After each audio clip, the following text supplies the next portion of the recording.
देखो अब यहाँ पे देखो, कल हमने पिट्यूटरी ग्लैंड के बारे में पढ़ा था। पिट्यूटरी ग्लैंड में एक पॉइंट रह गया था, उसको हम लोग देख लेते हैं। देखो 3 लोब मैंने पढ़ाए थे, एक था कौन सा, एंटीरियर लोब, एक था पोस्टीरियर लोब, और एक बीच में था कौन सा, इंटरमीडिएट लोब। ठीक है, ये एम्ब्रियोनिक कंडीशन में क्या रहता है, सेपरेट रहता है। एम्ब्रियोनिक कंडीशन मतलब अभी जन्म नहीं हुआ है बच्चे का, ठीक है ना, वो अभी गर्भ में ही है, ठीक है ना, उसका डेवलपमेंट हो रहा है। लेकिन धीरे धीरे ये क्या करता है, किसके पास पहुंच जाता है, एंटीरियर लोब के पास ही पहुंच जाता है और उसी में ये समा जाता है। तो ये एंटीरियर लोब भी एक तरह के हार्मोन को सिक्रेट करता है, ठीक है ना। उसका नाम क्या है, उसका नाम है MSH, ठीक है। इसका नाम क्या है, मेलिनोसाइट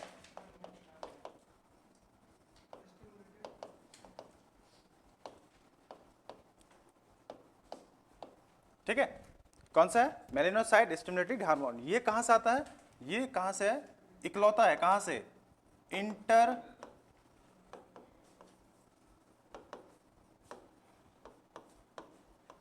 ठीक है। तो हमने देखा था कि पोस्टीरियर लोब से भी कुछ ना कुछ हार्मोन्स आ रहे थे, एंटीरियर लोब से भी कुछ ना कुछ हार्मोन्स आ रहे थे। ये इकलौता हार्मोन है जो कहां से आता है, इंटीरियर लोब से आता है, ठीक है, इंटीरियर पिट्यूटरी लोब, ठीक है ना। इसको यहाँ पे ऐसे लिख सकते हैं, इंटीरियर पिट्यूटरी लोब, यहां से ही आता है। ठीक, अब देखते हैं इसका काम क्या है, ठीक है। देखो नाम से कुछ पता चल रहा है, ठीक है ना, लगता है मेलिन से रिलेटेड है कुछ, है कि नहीं। देखो ये एक तरह के पिगमेंट को सिक्रेट करता है, उस पिगमेंट का नाम क्या है,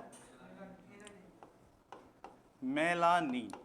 ये एक तरह का क्या है, ये एक तरह का पिगमेंट है। पिगमेंट का मतलब क्या होता है, पिगमेंट मतलब होता है कलर, ठीक है ना, जिसकी वजह से अलग अलग तरह के कलर आते हैं, ठीक है ना। अब देखो ये हमारे बॉडी में अलग अलग तरह के कलर हैं, ठीक है ना। आंख का कलर देखो कुछ अलग है, किसी के बाल का कलर अलग होता है, किसी के स्किन का कलर अलग होता है, तो अलग अलग कलर है। तो ये सारे अलग अलग कलर किसकी वजह से होते हैं, इस पिगमेंट की वजह से। किसकी वजह से, इस मेलानिन की वजह से होते हैं, ठीक है। तो ये क्या करता है, इसका फंक्शन क्या है, इसका फंक्शन क्या है, टू प्रोवाइड क्या, टू प्रोवाइड या टू गिव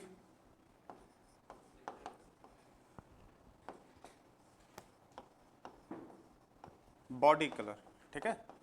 बॉडी में कहाँ कहाँ पे हो सकते हैं, हमारी आंख के पास, किसी की आंख भूरी है, किसी की आंख अलग अलग तरह की आंखें देखी होगी आपने, तो आंख हो गया, और क्या हो सकता है, स्किन हो सकता है, ठीक है ना, और क्या हो सकता है, आपके हेयर्स हो सकते हैं, ठीक है ना, आपके बाल होंगे।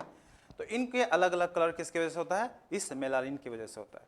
अच्छा एक चीज़ ऑब्जर्व किया होगा कि यूरोपियन जो लोग हैं उनका स्किन का कलर अलग होता है, ठीक है, हमारे स्किन का कलर अलग है, अफ्रीकन का अलग है। ऐसा क्यों है भाई, इसके पीछे भी कुछ ना कुछ तो रीजन ही होगा, ठीक है, ऐसा क्यों है, कोई एक एक एक करके बोलो। ठीक है, बिल्कुल बिल्कुल। देखो मान लेते ये हमारा ग्लोब है, ठीक है, तो ग्लोब में देखो यहाँ पे इक्वेटर है, ठीक है ना, तो इक्वेटर के आसपास देखेंगे, ये हो गई इक्वेटर, ऊपर में कौन सी रेखा है, कर्क रेखा, नीचे में कौन सी है, मकर रेखा। अब यहां से ऊपर की तरफ जैसे देखो इक्वेटर के पास सन की लाइट डायरेक्ट पड़ती है, तो टेम्परेचर यहाँ पे क्या है, ज्यादा है, टेम्परेचर यहाँ पे क्या है, ज्यादा है। जैसे जैसे ऊपर जाएंगे टेम्परेचर कम होते जाता है, ठीक है, तो यहाँ पे टेम्परेचर क्या है, कम है, यहाँ पे भी टेम्परेचर क्या है, कम है। अब देखो मेलानिन का काम क्या है, सिर्फ स्किन कलर को ही नहीं देना, इस स्किन का तो कलर दे रहा है, उसके साथ साथ क्या करता है, ये एक और काम है, ये क्या करता है, प्रोटेक्शन देता है, हमारे स्किन को क्या करता है, प्रोटेक्ट करता है, किससे, यूवी लाइट से।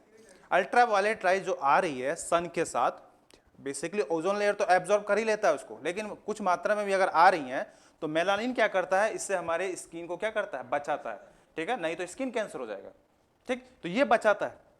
अब देखो सन की सबसे ज्यादा लाइट कहां पड़ रही है, इक्वेटर पे, तो इक्वेटर में जो रहने वाले लोग हैं उनको सनलाइट से जो यूवी रे आ रही है उससे बचने की जरूरत ज्यादा है, बचने की जरूरत ज्यादा है, इसी वजह से उनके बॉडी में मेलानिन ज्यादा रिलीज होगा, और ज्यादा रिलीज होगा तो बॉडी का कलर भी क्या हो जाएगा, डार्क हो जाएगा। तो इसीलिए अफ्रीकन थोड़े से ब्लैक रहेंगे, ठीक है ना, क्योंकि मेलानिन ज्यादा निकल रहा है। ज्यादा क्यों निकल रहा है, क्योंकि टेम्परेचर यहाँ पे सन की लाइट ज्यादा पड़ रही है ना, ठीक है, तो यहाँ पे उनके बॉडी को ज्यादा जरूरत है, किस चीज के लिए, प्रोटेक्शन के लिए, किसके, यूवी प्रोटेक्शन से इससे ज्यादा चाहिए, ठीक है, इसी वजह से यहाँ के लोग थोड़े से आपको क्या मिलेंगे, ब्लैक मिलेंगे। यूरोपियन को देखें, ये कौन से होते हैं, इनको हम बोलते हैं व्हाइट पीपल, ठीक है, ठीक है ना। इनका शरीर का कलर कैसा रहता है, व्हाइट, गोरे कलर के रहता है। यूरोपियंस हो या देखो, या तो यूरोपियंस हो या आप देख लीजिए कोरियन हो, कोरियन भी वैसे ही रहते हैं, यूरोपियन भी ऐसे रहते हैं, अमेरिकन, कनाडा, ये सब क्या होते हैं, ये कर्क रेखा के ऊपर में है सारे के सारे, ठीक है ना, ये बात पता है ना, कर्क रेखा के सारे ऊपर में। यूरोप एक ऐसा देश है जहां पे ना तो कर्क रेखा गुजरती है, ना मकर रेखा गुजरती है, ना ही तीनों में से कोई नहीं गुजरती है। लेकिन एक ऐसा कॉन्टिनेंट है जहां से तीनों गुजरती हैं रेखाएं, वो कौन सा है, अफ्रीका, ठीक है। तो यूरोप, तो यहां पे देखेंगे अमेरिका भी इसी इलाके में आएगा, यूरोप भी इसी इलाके में आएगा, और कोरिया जो भी हो, जापानीज, ये सब इसी इलाके में आएंगे। तो इनके शरीर का रंग जो होता है वो थोड़ा सा व्हाइट होता है। क्यों? क्योंकि इनके बॉडी को देखो, सन की लाइट यहाँ पे कम पड़ रही है, तो सन की लाइट कम पड़ रही है तो यूवी प्रोटेक्शन के लिए इनको भी कम चाहिए मेलानिन, तो बॉडी से मेलानिन भी कम निकलेगा। हाँ ठीक, हाँ नहीं नहीं ठीक है, ठीक, हाँ, तो मेलानिन उनके बॉडी से क्या निकलेगा, कम निकलेगा, तो कम निकलेगा तो बॉडी का कलर भी क्या होगा, कम डार्क होगा, कम डार्क होगा तो उन लोग का शरीर का कलर क्या होगा, व्हाइट कलर का होगा, ठीक है ना। तो इसी वजह से अलग अलग कलर के लोग हैं। और हम लोग क्या हैं,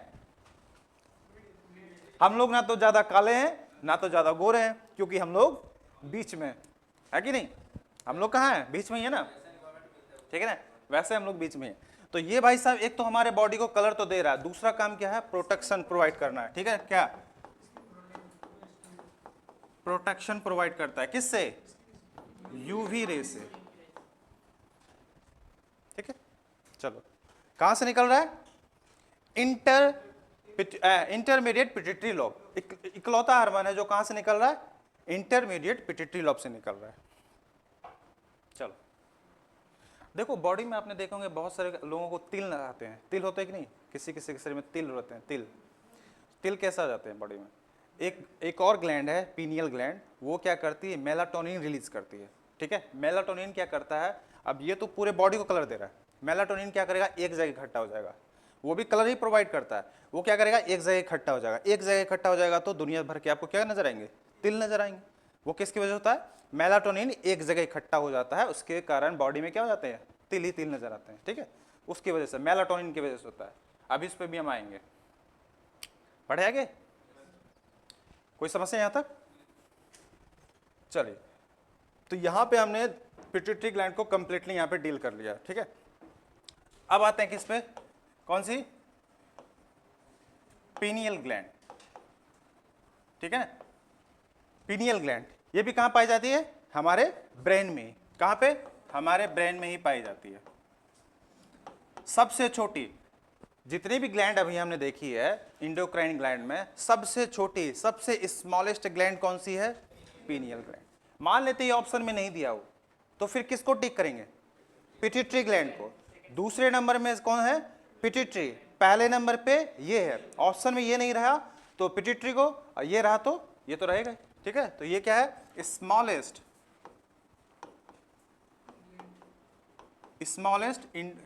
ग्लैंड ही लिख दो, इंडोक्राइन एक्सोक्राइन दोनों में ही सबसे छोटी रहती है, स्मॉलेस्ट ग्लैंड, ठीक है। पढ़ेंगे इसका काम क्या है, देखो ये एक तरह के हार्मोन को सिक्रीट करती है, ठीक है, ये एक हार्मोन को सिक्रीट करती है, इसका नाम क्या है, मेलाटोनिन, ठीक है, क्या नाम है, मेलाटोनिन। ये क्या है, हार्मोन है, इस हार्मोन को ये सिक्रीट करती है, मेलाटोनिन। तो मेलाटोनिन का तो एक फंक्शन में भी बताया, क्या करता है ये, स्किन में क्या करता है, कलर प्रोवाइड करता है, ठीक है ना, कलर प्रोवाइड करने का काम है किसका है, मेलाटोनिन को, एक जगह इकट्ठा हो जाएगा वो तिल बना देगा, ठीक है। फंक्शन देखें, तेज तो नहीं हो रहा ना, स्पीड सही है ना, कल थोड़ा सा स्लो हो गया था, ठीक है, आज थोड़ा सा फास्ट करना पड़ेगा, ऐसे फास्ट हो जाए तो बोल देना, ठीक है। फंक्शन देखते हैं मेलाटोनिन, इसका मेलाटोनिन का पहला तो क्या हो जाएगा, प्रोवाइड क्या, कलर टू स्किन, पहला रोल हो गया। दूसरा देखो सबसे इंपॉर्टेंट क्या है, देखिए ये बॉडी में क्या करता है, एक क्लॉक बनाता है, क्या बोलते हैं इसको, बॉडी क्लॉक, क्या कहते हैं इसको, बॉडी क्लॉक। बॉडी क्लॉक क्या होता है, पहले देखो समझो, पहले लिखो बाद में यार। बॉडी क्लॉक देखो क्या होता है, देखो क्या होता है कि अगर मान लेते हैं कि हमारी बॉडी, हम क्या एक सर्टेन रूटीन को अगर फॉलो करने लगे तो हमारी बॉडी भी क्या करेगी, उसी तरह से उसको एडजस्ट कर लेती है। मान लेते हैं कि रोज अगर मैं 5 बजे मॉर्निंग में उठता हूँ, रूटीन मैंने बनाया, तो एक सप्ते के बाद देखो क्या ऑटोमेटिक 5 बजे ही नींद टूटेगी। रोज अगर मैं 10 बजे रात को सो रहा हूँ तो कुछ समय के बाद देखना कि 10 बजे नींद आ ही जाएगी, ठीक है, 10 बजे नींद आ ही जाएगी, ठीक है। या नहीं तो जैसे मॉर्निंग में उठा, ब्रश किया, तुरंत आपको भूख लग जाती है, ठीक है, तो भूख लग जाएगी। तो सर्टेन टाइम में आपको भूख लग रही है, सर्टेन टाइम में आपको नींद आ रही है, सर्टेन टाइम में आपको क्या कर रहे हैं, आप जग रहे हैं। तो ये जो हो रहा है सर्टेन टाइम में, तो तुम जब भी हम कोई रूटीन को फॉलो करते हैं तो बॉडी क्या करती है, एक तरह का क्लॉक में उसको कन्वर्ट कर लेती है और उसको फॉलो करवाने लगती है। तो अब तुमको क्या होगा कि अब तुम रोज 5 बजे उठोगे, रोज 10 बजे उठ क्या करोगे, सोओगे, ब्रश जैसे करोगे, भूख लग जाएगी। तो ये एक क्या है, एक तरह का क्लॉक है। इस पूरे क्लॉक को बॉडी के अंदर कौन कंट्रोल करता है, ये मेलाटोनिन।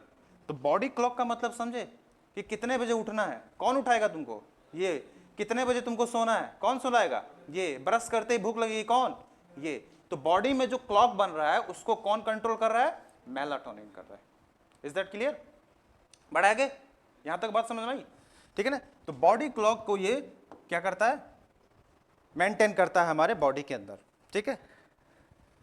चलिए एक और चीज, अब देखिए ये क्या करता है, इसको एक नाम दिया गया है, क्या, हार्मोन ऑफ डार्कनेस।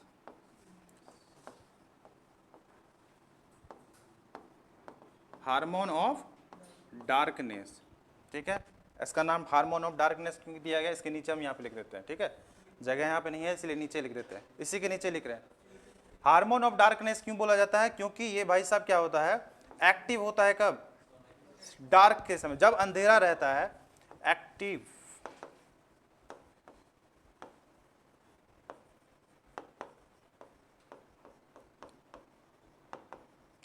जैसे अंधेरा होगा या डार्क होगा, ये एक्टिवेट हो जाता है, ठीक है, एक्टिवेट हो जाता है। अब देखो सोने के लिए क्या चाहिए, देखो ये हमको सोने में मदद करता है, कौन, मेलाटोनिन। सोने के लिए क्या होता है कि जैसे हम लोग सोते हैं तो क्या करते हैं, लाइट को ऑफ कर देते हैं, लाइट ऑफ करके सोते हैं कि लाइट जला के सोते हैं, कोई जला के भी सोता है, वाह बेटा कमाल करते हो, चलो ठीक है। तो मेलाटोनिन देखो क्या होता है कि जैसे ही लाइट ऑफ करते हैं हम लोग, लाइट ऑफ करते तो पूरा डार्कनेस आ जाता है, जैसे डार्कनेस आता है, जैसे अंधेरा छा जाता है, तो मेलाटोनिन को पता चल जाता है कि अब इसको क्या करना है, इसको सुलाना है। तो सुलाने के लिए फिर मेलाटोनिन कहाँ से रिलीज होगा, पिनियल ग्लैंड से रिलीज होगा और तुमको सुलाने में मदद कर देगा, ठीक है ना। तो अंधेरे में और डार्कनेस के समय जो हार्मोन रिलीज होता है आपको सुलाने के लिए, वो कौन सा हार्मोन है, मेलाटोनिन।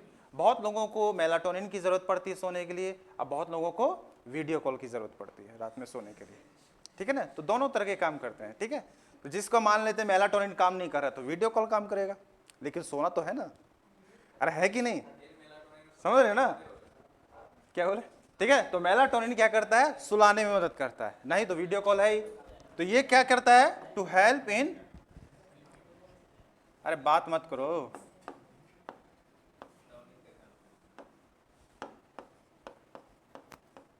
सोने में ये मदद करता है, ठीक है ना।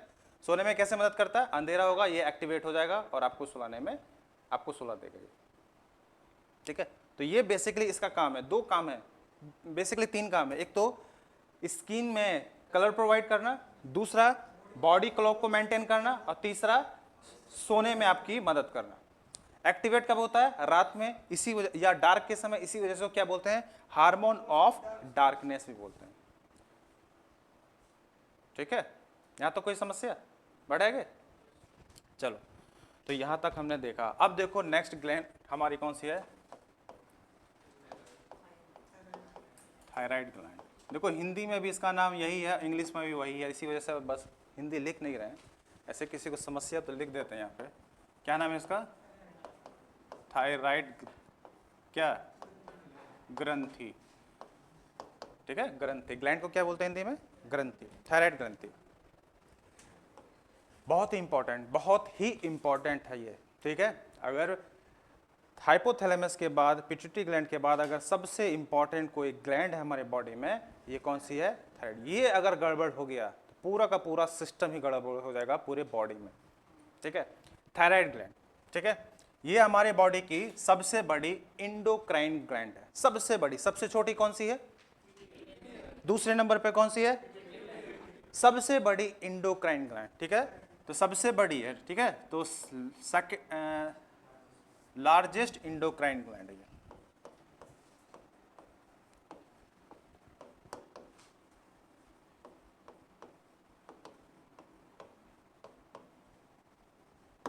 ठीक है, लार्जेस्ट इंडोक्राइन ग्लैंड है, ठीक है, ग्लैंड है।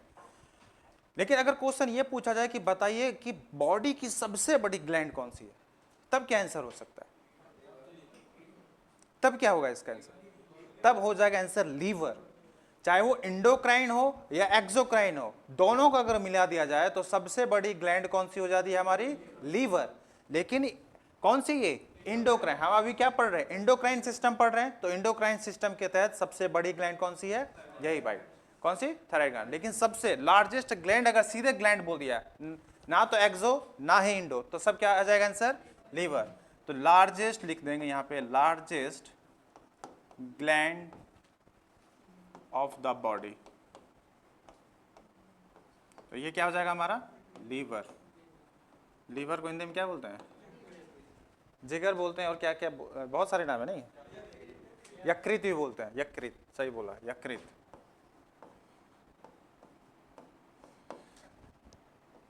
क्वेश्चन जब हम देखें बहुत सारा एग्जाम का, तो उसमें यकृत की जगह जिगर लिखा हुआ रहता है, ठीक है ना। तो largest gland of the body कौन है? लीवर। अब देखो थायराइड ग्लैंड का क्या काम है। बड़े देखो, थायराइड ग्लैंड लोकेशन की बात करूं तो ये कहां मिलेगा आपको? कहां पे मिलेगा लोकेशन? अगर बात करो तो देखो ये यहां पे, ठीक है, जो आपका वॉइस बॉक्स है, ठीक है, इस वॉइस बॉक्स के जस्ट हल्का सा आगे में आपको मिलेगा ये थायराइड ग्लैंड, ठीक है।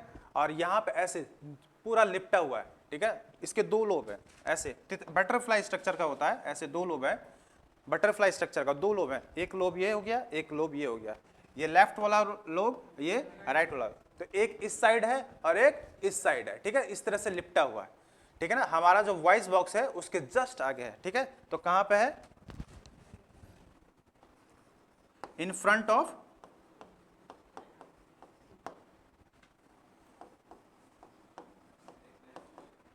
ठीक है ना, लैरिंग्स। लैरिंग्स मतलब वॉइस बॉक्स, इसी को हम क्या बोलते हैं? Voice box. क्वेश्चन आया हुआ है, ठीक है, ये क्वेश्चन आया हुआ है कि बताइए लैरिंग्स क्या है। ऑप्शन में वॉइस बॉक्स था, ठीक है, तो वॉइस बॉक्स इसका राइट आंसर। तो लैरिंग्स को ही हम वॉइस बॉक्स बोलते हैं। वॉइस बॉक्स जिसकी वजह से हम क्या कर रहे हैं? बोल पा रहे हैं, इसी के जस्ट सामने रहता है। और देखो इसी के जस्ट सामने रहता है, किसका मोबाइल है, ठीक है, जस्ट कहां पे? हमारे लैरिंग्स के जस्ट आगे रहता है। और क्या बोला मैंने? यहाँ पे इसके दो लोब हैं, तो ये जो ट्रैकिया होता है, ट्रैकिया श्वास नली जहां से शुरू होती है, उसके दोनों तरफ क्या होता है? इसमें लिपटा हुआ रहता है, ठीक है। और यहीं पे लिख देंगे and other side of trachea, ठीक है, ट्रैकिया। ट्रैकिया, ट्रैकिया को क्या बोलते हैं? श्वास नली, ठीक है ना, श्वास नली। फोटो इसका बनाए, चलो फोटो एक बनाते हैं इसका। तो ये रहा आपका, देखो पिक्चर साथ में बनाते रहो, ठीक है। ये आपका क्या है? थायराइड ग्लैंड है, ठीक है। ऊपर में देख रहे हैं बेसिकली ये कौन सा हिस्सा है? इसका लैरिंग्स है। नीचे वाले में कौन सा है? ये कौन सा है? ये आपका कौन सा है? ट्रैकिया है, ठीक है, ये ट्रैकिया। अब इसमें देखो, अब देखो मैंने क्या बोला, किस स्ट्रक्चर का? ये बटरफ्लाई स्ट्रक्चर का। यहां पे भी ये लिख लेना, स्ट्रक्चर किस तरह का है इसका? बटरफ्लाई, बटरफ्लाई स्ट्रक्चर का ये होता है, ठीक है ना, तितली की तरह इसका स्ट्रक्चर है, ठीक।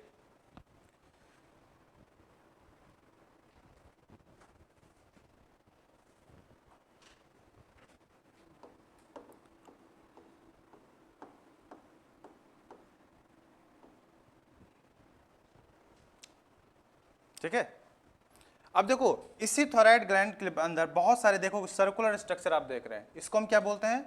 Thyroid follicle. क्या बोलते हैं? थायराइड फॉलिकल, क्या बोलते हैं? थायराइड फॉलिकल, ठीक है ना, थायराइड फॉलिकल। यही फॉलिकल क्या करते हैं? हार्मोन को रिलीज करते हैं। कौन कौन से हार्मोन को रिलीज करते हैं अभी हम लोग देख लेंगे। यहां तक ठीक है?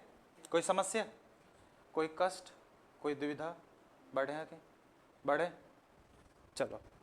अब यहां पे देखो, देखो जो स्ट्रक्चर हमने बनाया था, मैंने क्या बोला कि ये क्या है? बायलोब है, ठीक है ना। एक कौन सा? लेफ्ट वाला और एक राइट वाला।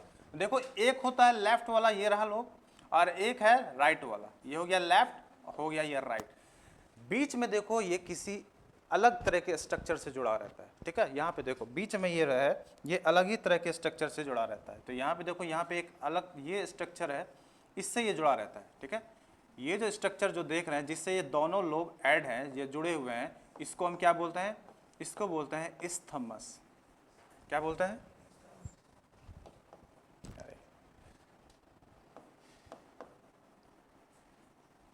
क्या बोलते हैं?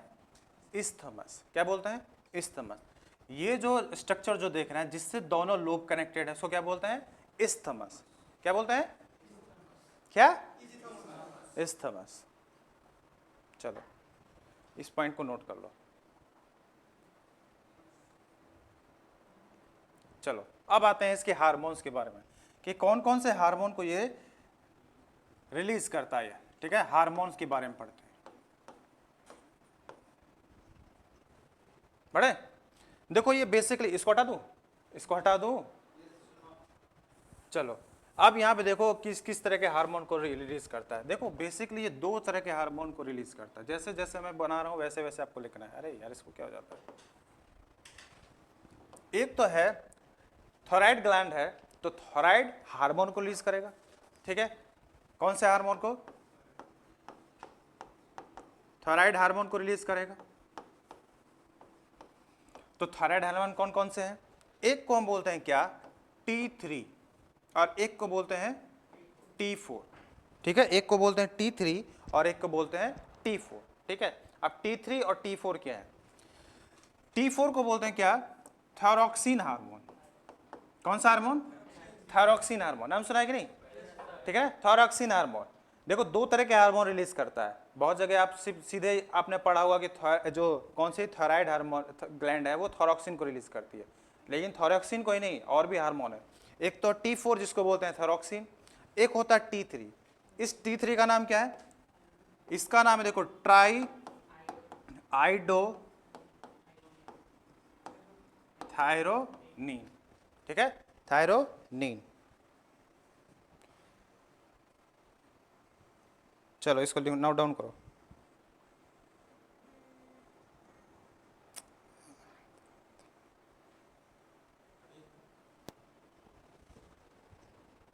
ठीक है, ये हो गया T3, क्या बोलते हैं? ट्राई आइडो, कौन सा? थायरोनिन। और T4, देखो ट्राई का मतलब क्या होता है? तीन। आइडो का मतलब किससे रिलेटेड है? आयोडीन से, ठीक है। और थायरोनिन मतलब थायराइड हार्मोन से। तो क्या याद हो जाएगा? ट्राई आइडो थ्रायोनिन, ठीक है। और T4 में देखो थायरोक्सिन बोल रहा हूं, लेकिन इसमें भी देखो, इसमें देखो ट्राई है, यहां पे क्या हो जाएगा? टेट्रा हो जाएगा, ठीक है। इसमें देखो इस हार्मोन को बनाने के लिए आयोडीन चाहिए, ये तो पक्का है, लेकिन कितने आयोडीन चाहिए? 3 आयोडीन चाहिए। यहां पे T4 है, T4 का क्या मतलब है? T4 का कुछ ना कुछ तो मतलब होगा, कैसे लिख दिया T4? T4 का मतलब यहां पे भी आयोडीन की जरूरत है, लेकिन कितने आयोडीन? 4 आयोडीन। तो 4 आयोडीन के मॉलिक्यूल्स आपस में जुड़ेंगे तो किस हार्मोन को बनाएंगे? T4 को, जिसको हम बोलते हैं कौन सी? थायरॉक्सिन। और T3 जो है, 3 आयोडीन के मॉलिक्यूल्स मिलेंगे, ये मिलके क्या बनाएंगे? ट्राई आइडोथायरोनिन, ठीक है। याद रहेगा? हार्मोन याद रहेगा ना? कल जो मैंने आपको हार्मोन बताए, सारे हार्मोन याद है आपको, ठीक है। तो ट्राई आइडोथायरोनिन इसको हम बोलते हैं, ठीक है। बेसिकली यही होते हैं कौन से? Thyroid hormone. एक और हार्मोन होता है जो ये रिलीज करता है, जिसको बोलते हैं कैल्सीटोनिन। कैल्सीटोनिन याद कैसे करेंगे? कैल्शियम से रिलेटेड है। ये किससे रिलेटेड है? कैल्शियम से रिलेटेड है। तो कैल्शियम से क्या हो जाएगा? कैल्सीटोनिन, ठीक है। कैल्शियम से रिलेटेड है, कैल्सीटोनिन, ठीक है। अब देखो इसको थायराइड ग्लैंड में कहाँ रिलीज किया जाता है? ये होती है एक तरह की सी सेल। कौन सी? सी सेल जो होती है इसको सिक्रेट करती है। कौन सिक्रेट करती है? सी सेल। और इसी को एक और नाम बोला जाता है जिसको हम बोलते हैं पारा फॉलिकल फॉलिकुलर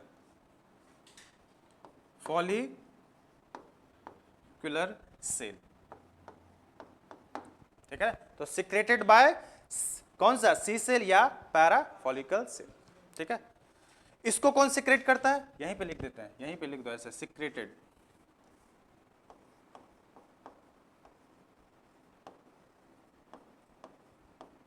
ठीक है, यहां पे देखो इसको कौन सिक्रेट कर रहा है? इसको कौन सिक्रेट कर रहा है? इसको बोलेंगे कि देखो यहां पे कौन सा है? पारा फॉलिकल है, तो यहां से पारा उड़ा दो तो क्या आ जाएगा? Follicular cell. ठीक है, तो पारा फॉलिकल सेल किसको रिलीज कर रहा है? T3 और T4 को। और सी सेल या पारा फॉलिकल सेल जिसको हम बोल रहे हैं, ये किसको कर रहा है? कैल्सिटोनिन को। याद कैसे करेंगे? कैल्शियम से इसको रिलेटेड करेंगे। कैल्शियम से क्या हो जाएगा? कैल्सिटोनिन। और इसमें क्या याद करेंगे? आयोडीन को। तो यहाँ पे 3 आयोडीन है, तो ट्राई आयोडोथेरोइन, और T4 तो है थोरक्सिन। तो हार्मोन देखो, थायराइड हार्मोन को बनाने के लिए किस एलिमेंट की सबसे ज्यादा जरूरत पड़ती है? आयोडीन।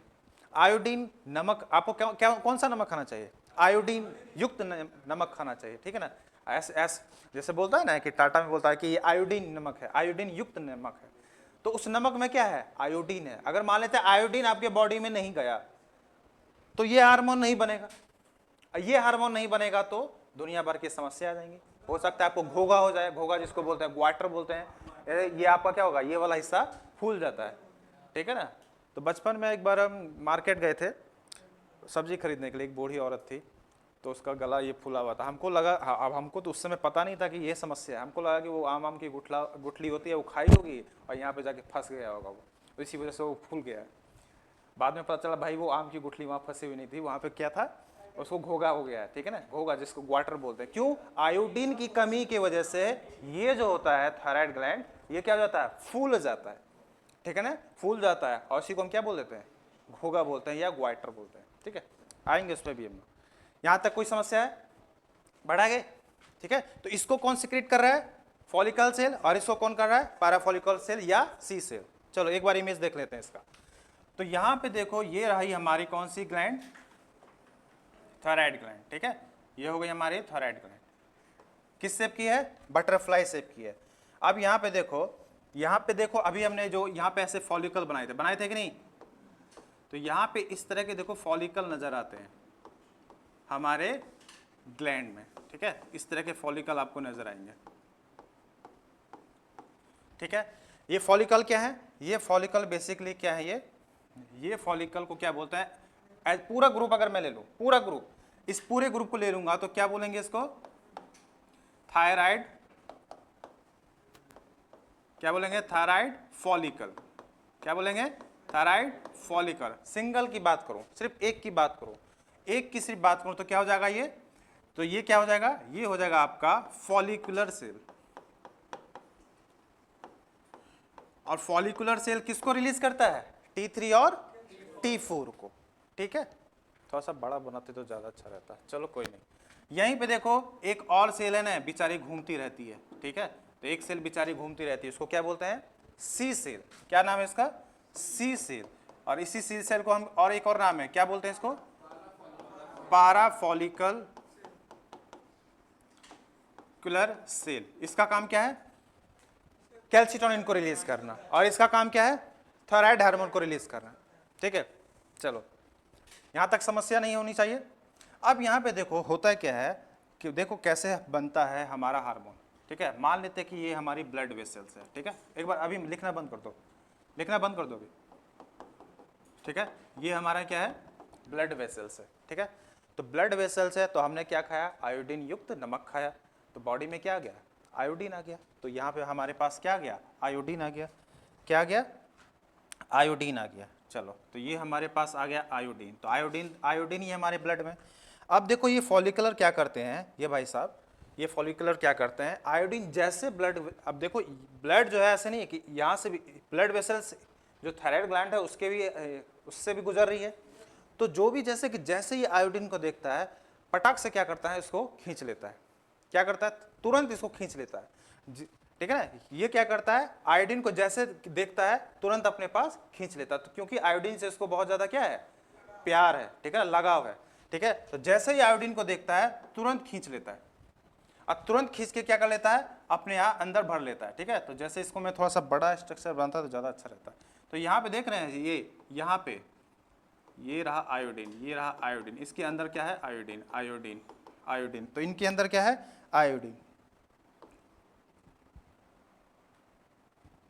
इनके अंदर क्या है, आयोडीन। तो जैसे आयोडीन को देखता है ये तुरंत क्या कर लेता है, तड़ाक से इसको क्या कर देता है, खींच लेता है। ठीक है ना, ब्लड वेसल्स में आयोडीन है, जैसे इसने देखा इसको क्या कर लिया, खींच लिया।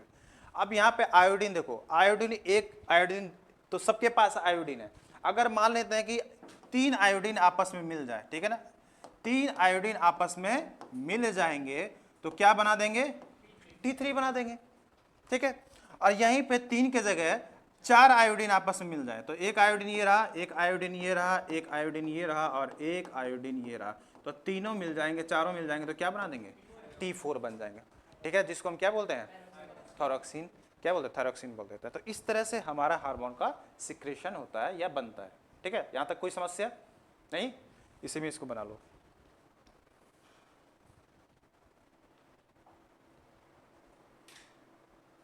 आयोडीन को बना के कहाँ रख देता है, यहाँ सेंटर के पास रख देता है। ठीक है, जब जरूरत पड़ती है बॉडी को, तो बॉडी इसका क्या करती है, उसको सिक्रेट कर देता है, बॉडी इसको यूज कर लेती है। तो यहाँ पे बीच में इसको क्या करता है, बना के ये अपने पास रख लेता है।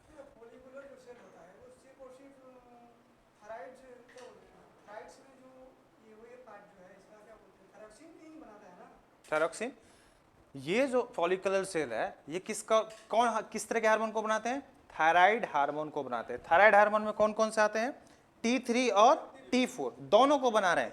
ये आयोडीन अपने पास रखा, तो मान लेते हैं कि 3 आयोडीन आपस में जुड़ गए, तो किसको बना देंगे, T3 को।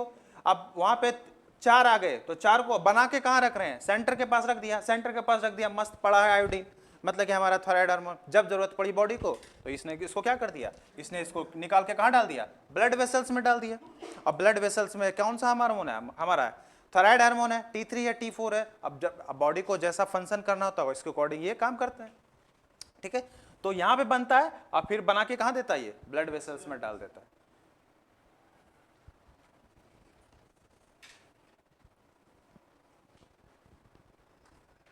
ठीक है, बढ़ेंगे, बढ़े, ठीक है, बढ़ते हैं। अब फंक्शन देखते हैं, फंक्शन खतरनाक है इसके। चलो फंक्शन देखते हैं, तो फंक्शन देखते हैं, फंक्शन, फंक्शन ऑफ, तो क्या क्या इनके फंक्शन है। ठीक है ना, कौन से हम देख रहे हैं, थायराइड हार्मोन के। ठीक है ना, कैल्सिटोनिन के भी हम नहीं देख रहे हैं, उसके बाद में देखेंगे। ठीक है, तो कौन से हैं ये T3 और T4 है। ठीक है, समझो यहाँ पे T3 और T4 के हम लोग देख रहे हैं फंक्शन, क्या क्या ये फंक्शन कंट्रोल करते हैं। फर्स्ट देखिए यहाँ पे, इट कंट्रोल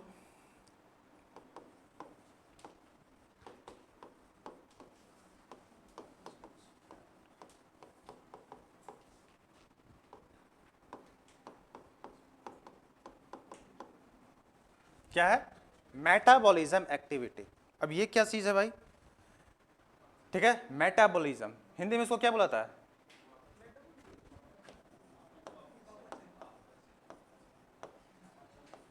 क्या बोलते हैं, चयापचय, कहीं कहीं उपापचय भी लिखा जाता है। क्या बोला जाता है इसको,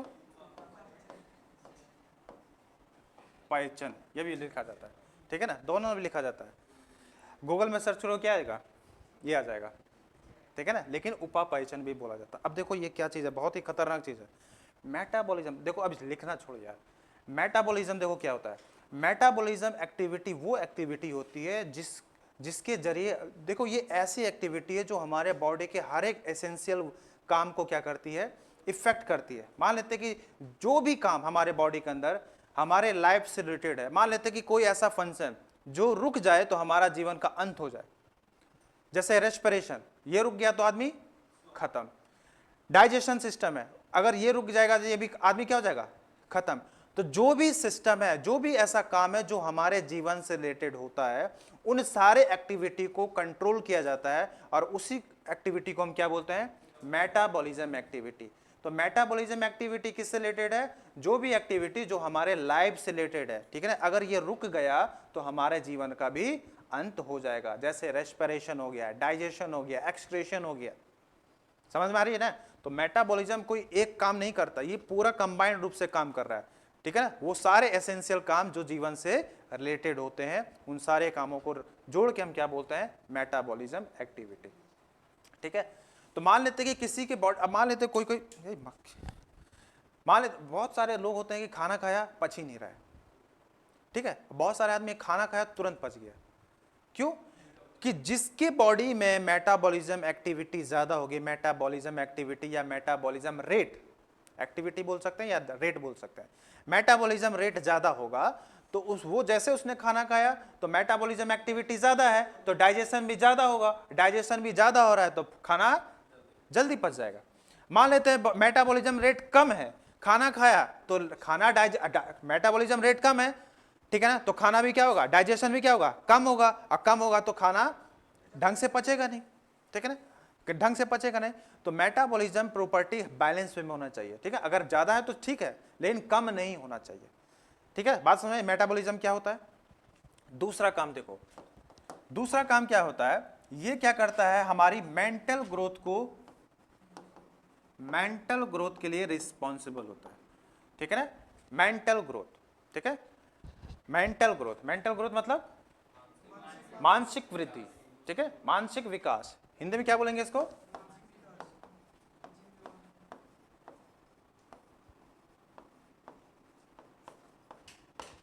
मेंटल ग्रोथ के लिए रिस्पॉन्सिबल होता है। और सेक्सुअल ग्रोथ, वोमिटिंग के लिए ये नहीं है बेटा, उसके लिए एक और है, हमारे बॉडी में एक हिस्सा होता है जिसको बोलते हैं, हमारे ब्रेन का ये हिस्सा, ठीक है, हाइपोथैलेमस ही होता है, ठीक है। वो हम लोग जब ब्रेन आएगा तब उसको देखेंगे, ठीक है। सेक्सुअल ग्रोथ को भी ये क्या करता है, रिस्पॉन्सिबल करता है, ठीक है ना। चौथा, हमारी फिजिकल ग्रोथ को,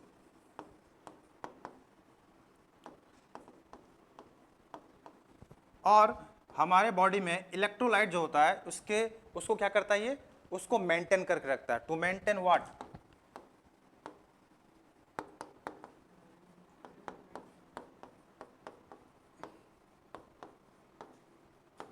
इलेक्ट्रोलाइट जो होते हैं उसको भी ये क्या करता है, मेंटेन करके रखता है बॉडी में। तो बहुत सारे फंक्शन है, पहला तो कौन सा हो गया, मेटाबॉलिज्म, दूसरा कौन सा हो गया, मेंटल ग्रोथ, फिर सेक्सुअल ग्रोथ, फिर फिजिकल ग्रोथ, और फिर इलेक्ट्रोलाइट का बॉडी में क्या करता है, मेंटेन कर रखता है। बैलेंस में वे में हमारे इलेक्ट्रोलाइट बॉडी में रहते हैं इसी की वजह से, ठीक है। तो इतने सारे काम करता है ये।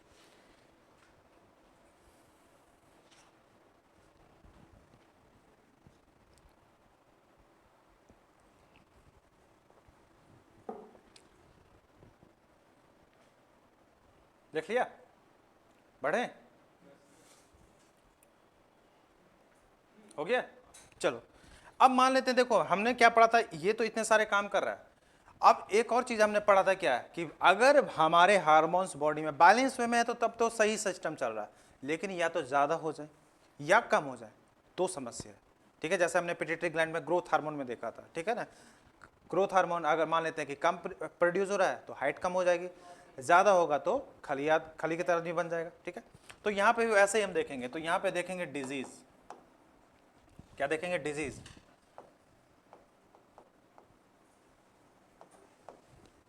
एक तरफ क्या लिखेंगे, हाइपो, और एक तरफ लिखेंगे क्या, हाइपो, और एक तरफ हाइपर। हाइपो मतलब कम और हाइपर मतलब ज्यादा।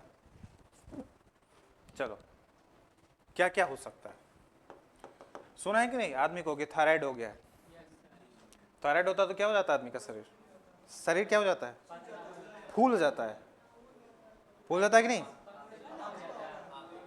ठीक है ना। शरीर थोड़ा सा फूल जाता है, आदमी क्या हो जाता है, मोटा हो जाता है। अभी देखते हैं, ठीक है। देखो हाइपो मतलब कम होता है, ठीक है, मान लेते हैं कि देखो इसका मतलब क्या होता है, कम, और इसका मतलब होता है ज्यादा। ठीक है, पहला केस देखो क्या होगा, मान लेते हैं कि जो हमारा थायराइड जो हार्मोन है वो कम रिलीज हो रहा है, तो देखो ये क्या करता है, मेटाबॉलिज्म प्रॉपर्टी को क्या करता है, कंट्रोल कर रहा है, ये बात तो तय है। मेटाबॉलिज्म प्रॉपर्टी का मतलब वे सारे एक्टिविटी जो हमारे लाइफ से रिलेटेड है, चाहे वो रेस्पिरेशन हो, डाइजेशन हो, एक्सक्रीशन हो। ठीक है, मान लेते हैं क्या कि ये जो हार्मोन है ये कम रिलीज हुआ, तो कम रिलीज हुआ तो डाइजेशन भी क्या होगा, कम होगा। तो आप जो खा रहे हैं वो खाना डाइजेस्ट ही ढंग से नहीं होगा, तो खाना जो डाइजेस्ट नहीं होगा, तो डाइजेस्ट ढंग से नहीं होगा, तो ये खाना किस में कन्वर्ट हो जाएगा, फैट में कन्वर्ट होने जाएगा। अनडाइजेस्टेड फूड किस में कन्वर्ट हो रहा है, फैट में कन्वर्ट हो जा रहा है। और जब फैट में कन्वर्ट होगा तो बॉडी में क्या हो जाएगा, फैटी फैट आ जाएगा, बॉडी में क्या आ जाएगा, फैटी फैट आ जाएगा। तो फैट जब बॉडी में ज्यादा आ जाएगा तो आदमी क्या हो जाएगा, पतला हो जाएगा कि मोटा हो जाएगा, पतला हो जाना चाहिए, मोटा हो जाता है, तो बॉडी क्या हो जाती है, फूल जाती है। ठीक है ना, तो इसी की वजह से क्या होता है, बॉडी क्या हो जाती है, बॉडी फूल जाती है। इसी को क्या बोलते हैं हम लोग, अच्छा बॉडी क्या, मोटापन आ जाता है, क्या बोलते हैं इसी को, मोटापन। ठीक है ना, मोटापन आ जाता है क्योंकि बॉडी फूल जाती है, क्योंकि डाइजेशन कम हो रहा है, खाना खा रहे डाइजेस्ट नहीं हो रहा है, तो डाइजेस्ट नहीं हो रहा तो फैट में कन्वर्ट हो रहा है, और फैट की वजह से बॉडी फूल जा रही है, इसी को हम बोल देते हैं मोटापन आ रहा है। ठीक है ना, गांव में एक सुना होगा कि एक और नाम टर्म्स होगा कि इसको है ना सूखा थायराइड है, सुना है कि नहीं कभी, सूखा थायराइड नाम सुना है कि नहीं, सूखा थायराइड है। सूखा थायराइड कब बोलते हैं, जब वो पतला हो जाता है। ठीक है, ठीक है, सूखा मतलब कि क्या हो रहा है, मतलब कि पतला हो जा रहा है। अब ये कैसे होगा, मान लेते कि ज्यादा रिलीज हो रहा है, तो जो भी खा रहा है सारा का सारा डाइजेस्ट हो जा रहा है। हाँ, थायराइड अगर हुआ है तो ये रीजन है, मोटापे के तो बहुत सारे रीजन है। ठीक है, मोटापे के बहुत सारे रीजन होते हैं, लेकिन अगर थायराइड है, थायराइड की वजह से अगर मोटापापन है तो ये रीजन है उसका। गांव में जो सूखा जो बोला जाता है कि सूखा थायराइड है, तो उसका मतलब क्या है कि अब देखो ये रिलीज ज्यादा हो रहा है, ये रिलीज ज्यादा हो रहा है, तो जो भी खा रहे हैं सबका सब डाइजेस्ट हो रहा है, बॉडी में कुछ स्टोर ही नहीं हो पा रहा है, समझ रहे हो ना। तो बॉडी में जब कुछ स्टोर नहीं होगा तो बॉडी में वो खाना लग ही नहीं रहा है, तो बॉडी में जब खाना नहीं लगेगा तो बॉडी क्या हो जाएगी, पतली हो जाएगी ना। ठीक है ना, शरीर कैसा हो जाएगा, कंकाल के जैसे हो जाएगा। ठीक है ना, और उसी को हम क्या बोल देते हैं, ग्रैब सिंड्रोम। ग्रैब मतलब क्या होता है, अरे जहां पे आदमी को क्या क्या दफनाया जाता है, ग्रैब मतलब दफनाना। तो जब आदमी को जब दफनाया जाता है तो वो थोड़ा कैसे रहता है, कंकाल की तरह ही शरीर रहता है। तो मान लेते हैं कि ये जब ज्यादा रिलीज होगा तो जो भी खा रहा है वो सारा का सारा पच जा रहा है, बॉडी में वो स्टोर नहीं हो पा रहा है, स्टोर नहीं हो पा रहा है, तो बॉडी क्या हो जाएगी, पतली हो जाएगी, पूरी तरह से कंकाल की तरह हो जाएगी। तो उसी को हम क्या बोलते हैं, ग्रैब सिंड्रोम। सिंड्रोम का मतलब क्या होता है,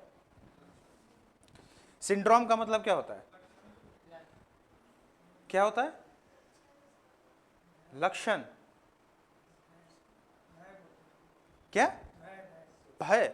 देखो डिजीज एक होता है और एक होता है सिंड्रोम, सुने होंगे कि नहीं, डिजीज और सिंड्रोम। डिजीज मतलब बीमारी और सिंड्रोम मतलब बहुत सारी बीमारी। ठीक है, तो जब एक बीमारी है तो आपको क्या है, डिजीज। सिंड्रोम मतलब कि बहुत सारी बीमारियां हो रही हैं। ठीक है ना, तो बहुत सारी बीमारियां होती है, किसी की वजह से बहुत सारी बीमारी हो जाती है, उसको हम क्या बोलते थे, सिंड्रोम बोलते हैं। ठीक है ना, तो ग्रैब सिंड्रोम बोलते हैं। ग्रैब सिंड्रोम मतलब शरीर पूरी तरह से क्या हो जाएगी, पतली हो जाएगी, आंखें बाहर निकल आएंगी। ठीक है ना, आंखें क्या हो जाती हैं, बाहर निकल आती हैं। ठीक है ना, आंखें कैसे हो जाएंगी, बाहर निकल आ जाएंगी। अब ऐसा नहीं कि बाहर निकल के तुम निकल जाएगी अब उसमें तुम, ठीक है ना, वो खेलने लगो जैसे बचपन में कंचे खेलते थे, वैसे नहीं कि आंख निकल के उससे तुम कंचे खेल रहे हो। आंख मतलब कि बहुत ज्यादा बाहर निकल जाएगी। देखोगे कभी आदमी बहुत ज्यादा पतला हो जाता है, शरीर एकदम सूख जाता है, तो आंखें बाहर निकल जाती है, और इसी को हम क्या बोलते हैं, इसी को बोल देते हैं क्या, एक्सोप्थेल्मिक।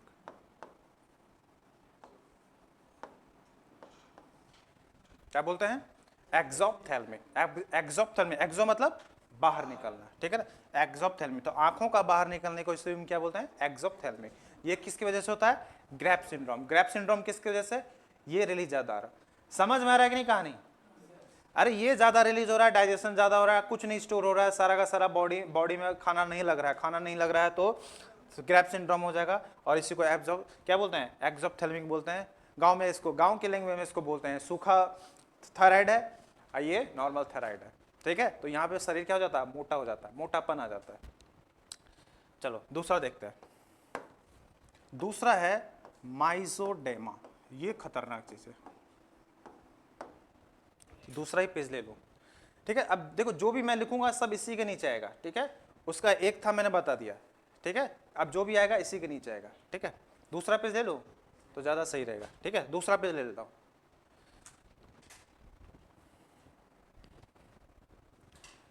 दूसरे नंबर पे क्या लिखेंगे, माइजोडेमा। अब ये क्या चीज है, देखो कभी भी कोई फीमेल को है ना, मान लेते हैं कि मेंस्ट्रुएशन साइकिल चल रहा है, ठीक है। अचानक क्या हो जाता है कि 2-3 महीने तक मेंस्ट्रुएशन साइकिल नहीं आ रहे, ठीक है, पीरियड्स आने बंद हो जाते हैं। तो अब डॉक्टर के पास आ रही है। अब देखो पीरियड्स आने बंद हो गए तो पीरियड्स नहीं आएंगे तो प्रेगनेंसी भी नहीं होगी, प्रेगनेंसी नहीं है तो माँ नहीं बन पाएगी, तो समस्या है। तो इस तरह की फीमेल डॉक्टर के पास आती है, तो डॉक्टर कुछ नहीं बोलता है, उसको सिर्फ एक ही बात बोलता है कि जाइए आप अपना थायराइड टेस्ट करवाइए, ठीक है ना। क्या करवाइए, बॉडी में आप थायराइड टेस्ट करवाइए। तो जब वो थायराइड टेस्ट कराने जाती है तो पता चला कि भाई थायराइड हार्मोन जो है बॉडी के अंदर उसकी तो भयंकर कमी है, ठीक है, भयंकर कमी है। और इसी कमी, तब डॉक्टर को पता चल जाता है कि भैया इसी के वजह से इसके पीरियड्स जो हो रहे हैं 2-3 महीने तक यार नहीं आ रहे, ठीक है। तो थायराइड हार्मोन की कमी की वजह से ऐसा हो जाता है। फिर डॉक्टर क्या करेगा, थायराइड हार्मोन की क्या कर देगा, इंजेक्शन दे देगा। तो बॉडी में इंजेक्शन आ गया तो थायराइड हार्मोन का बॉडी में जो लेवल था वो बन जाएगा, उसके बाद फिर पीरियड्स आने लगेंगे। तो क्या होता है कि यहाँ पे इरेगुलर वे में क्या होता है, इरेगुलर ऑफ क्या होते हैं, पीरियड्स, या इसी को क्या लिखते हैं हम, मेंस्ट्रुएशन साइकिल। किसके वजह से होता है, थायराइड हार्मोन की कमी के वजह से होता है, ठीक है। तो थायराइड हार्मोन की कमी से क्या होगा कि पीरियड्स क्या हो जाते हैं, इरेगुलर आने लगते हैं, ठीक है। तो डॉक्टर के पास गए, डॉक्टर ने क्या दे दिया, इंजेक्शन। इंजेक्शन जैसे दिया तो बॉडी में थायराइड हार्मोन का लेवल अच्छा हो गया, फिर पीरियड्स आने लगे।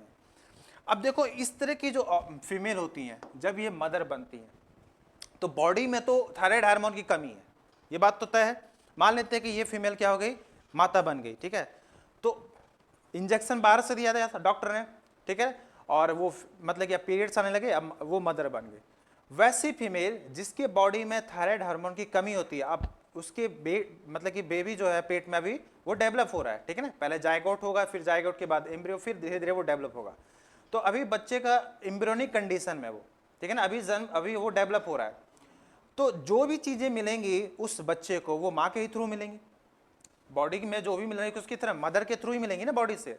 अब मान लेते कि मदर में थायराइड हार्मोन की कमी है तो बच्चे के अंदर भी क्या आ जाएगा, थायराइड हार्मोन की बहुत ज्यादा हो जाएगा, क्या हो जाएगा, कमी हो जाएगी। तो थायराइड हार्मोन की बच्चे के अंदर भी कमी हो जाएगी, और जैसे ही कमी होगी तो उसके से क्या होगा, जो सेक्स ऑर्गन होते हैं, ठीक है ना, सेक्स ऑर्गन होते हैं ये क्या हो जाते हैं, अनडेवलप हो जाते हैं,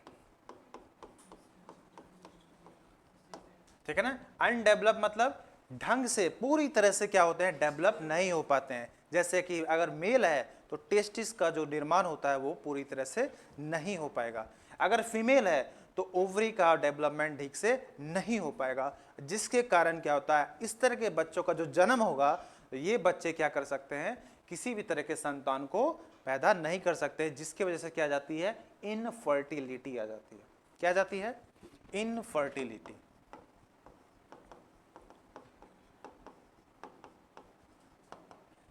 ठीक है। अनडेवलप या पूरी तरह से डेवलप नहीं होता है, ठीक है, ये लिख सकते हैं।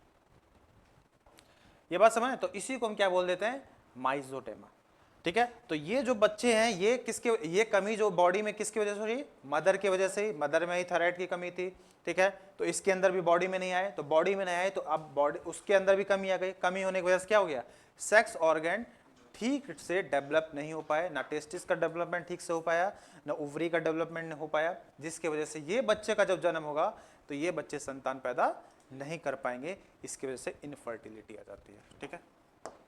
चलो बढ़िया क्या, बढ़िया क्या। एक होता है क्रेटिनिज्म, हिंदी में इसको बोलते हैं जड़ मानवता।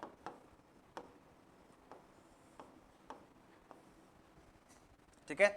क्रेटिनिज्म जिसको बोलते हैं जड़ मानवता। अब ये क्या चीज है, ठीक है, जड़ मानवता, बड़े जड़ मानवता। देखो क्या होता है, यही सेम कंडीशन है। फीमेल की बॉडी में, जैसे कोई फीमेल है, ठीक है, उसके पेट की मतलब कि बच्चा मतलब कि डेवलप कर रहा है, ठीक है, एम्ब्रियोनिक कंडीशन में, बॉडी के मदर की बॉडी में थायराइड हार्मोन की क्या है, कमी है, तो ऑब्वियसली बच्चे के भी बॉडी में थायराइड हार्मोन की कमी हो जाएगी। तो जैसे ही बॉडी बच्चे के बॉडी में थायराइड हार्मोन की कमी होगी, तो मेंटल ग्रोथ, जैसे कि उसका ब्रेन जो होगा वो कंप्लीटली डेवलप नहीं हो पाएगा, ठीक है ना, वो ब्रेन जो होगा पूरी तरह से डेवलप नहीं हो पाता है। तो ब्रेन जब पूरी तरह से डेवलप नहीं होगा, तो ये बच्चे का जो जन्म होगा उसकी मेंटल ग्रोथ क्या हो जाएगी, कम हो जाएगी, मानसिक रूप से वो क्या होगा, कमजोर हो जाएगा, मंद बुद्धि का होएगा वो, ठीक है ना, चीजों को समझने में उसको समय लगेगा, ठीक है ना, मंद बुद्धि वाले देखोगे ना, थोड़ा सा समझने में टाइम लगता है उसको, ठीक है ना, उसका आईक्यू लेवल क्या हो जाएगा, कम हो जाएगा, ठीक है ना। तो इस तरह की प्रॉब्लम को फेस करेगा। तो जड़ मानवता के अंदर क्या होगा कि मेंटल ग्रोथ जो है उसकी क्या होगी, मेंटल ग्रोथ क्या हो जाएगी, कम हो जाएगी। तो लो मेंटल ग्रोथ हो जाएगी, लो मेंटल ग्रोथ। इसी को क्या बोल देते हैं कि वो बच्चा किस तरह का है, मंद बुद्धि का है, ठीक है, मंद बुद्धि का है, ठीक है। आईक्यू लेवल भी क्या हो जाएगा, कम हो जाएगा, ठीक है। और उसकी अब शरीर, उसकी जो हाइट भी होती है वो भी कम हो जाएगी, ठीक है ना। शारीरिक रूप से देखो जो उसकी वृद्धि होनी चाहिए वो वृद्धि भी क्या हो जाती है, रुक जाती है, ठीक है। तो हाइट भी क्या हो जाएगी उसकी, हाइट भी क्या हो जाएगी उसकी, हाइट भी कम ही रहेगी। तो हाइट भी क्या हो जाएगी इसकी, लो ही रहेगी, कम हाइट वाला रहेगा, ठीक है। तो मेंटली भी क्या है वो वीक है, और शारीरिक रूप से भी उसका शरीर का जो विकास होना चाहिए वो विकास नहीं हो पाता है, उसकी शरीर भी, उसका जो हाइट होता है वो भी क्या हो जाता है, कम हो जाता है, ठीक है।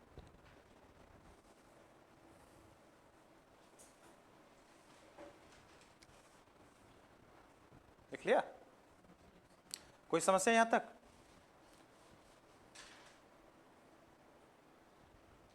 बड़े। तो ये दोनों टर्म समझ में आए, ठीक है। तो देखो कितने सारे फंक्शन को कंट्रोल कर रहा है थायराइड हार्मोन, ठीक है, बहुत सारे फंक्शन को कंट्रोल कर रहा है। चौथा कौन सा है,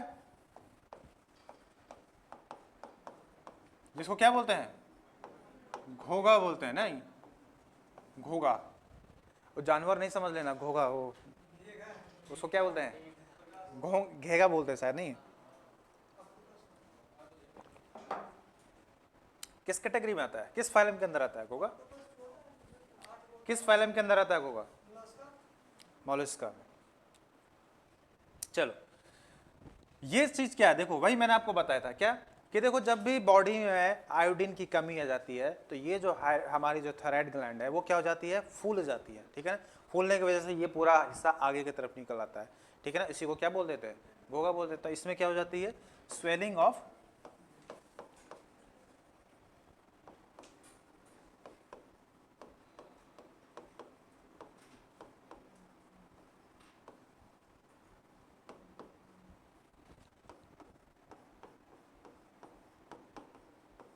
I2 मतलब आयोडीन, ठीक है, आयोडीन। तो इसी वजह से कौन सा नमक खाना चाहिए, आयोडीन युक्त नमक खाना चाहिए, ठीक है। अब मुझे एक चीज बताओ, ऐसा कौन सा इलाका होगा, ऐसा कौन सा मतलब कि ज्योग्राफी, ऐसी कौन सी ज्योग्राफी होगी जहां पे आयोडीन की कमी ज्यादा होगी, क्या, ठीक है, कहां पे, पहाड़ी इलाके में। पहाड़ी इलाकों में क्या होता है कि आयोडीन की ज्यादा कमी रहती है और वहां के लोगों को इस तरह की प्रॉब्लम ज्यादा फेस करते हैं। ऐसा क्यों, देखो वहां पे जो आयोडीन रहता है, ठीक है, आयोडीन जो रहता है वो क्या होता है कि वाटर के साथ मिक्स हो जाता है, और वाटर क्या हो जाता है, नीचे फ्लो होके नीचे की तरफ आ जाता है। तो उन वहां पे क्या हो जाता है, इस वजह से क्या होती है, आयोडीन की क्या हो जाती है, कमी हो जाती है। तो वहां के लोगों को आयोडीन की कमी हो जाती है, तो वहां पे देखेंगे कि इस तरह की प्रॉब्लम अक्सर कहां पे मिलेगी आपको, पहाड़ी इलाकों में। कभी देखना समुद्र वाले इलाकों में किसी को नहीं मिलेगी, क्योंकि समुद्र वाले इलाकों में तो वो आयोडीन नमक ही खा रहे हैं, उनको कभी नहीं होगा। लेकिन माउंटेनियस एरिया में जो रहते हैं उन लोगों को इस तरह की प्रॉब्लम ज्यादा फेस करनी पड़ती है, ठीक है। तो पहाड़ी इलाकों में ये आपको नजर आता है, कहां पे, पहाड़ी इलाके में ये आपको ज्यादा नजर आता है, ठीक है। तो पहाड़ी इलाके में ये आपको ज्यादा नजर आता है, क्यों, क्योंकि आयोडीन जो होता है वाटर के साथ मिक्स होके नीचे की तरफ फ्लो चला जाता है।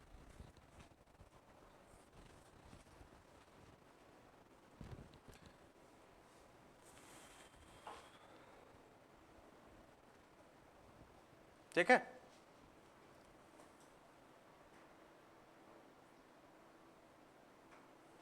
पहाड़ी इलाके में देखने को मिलता है।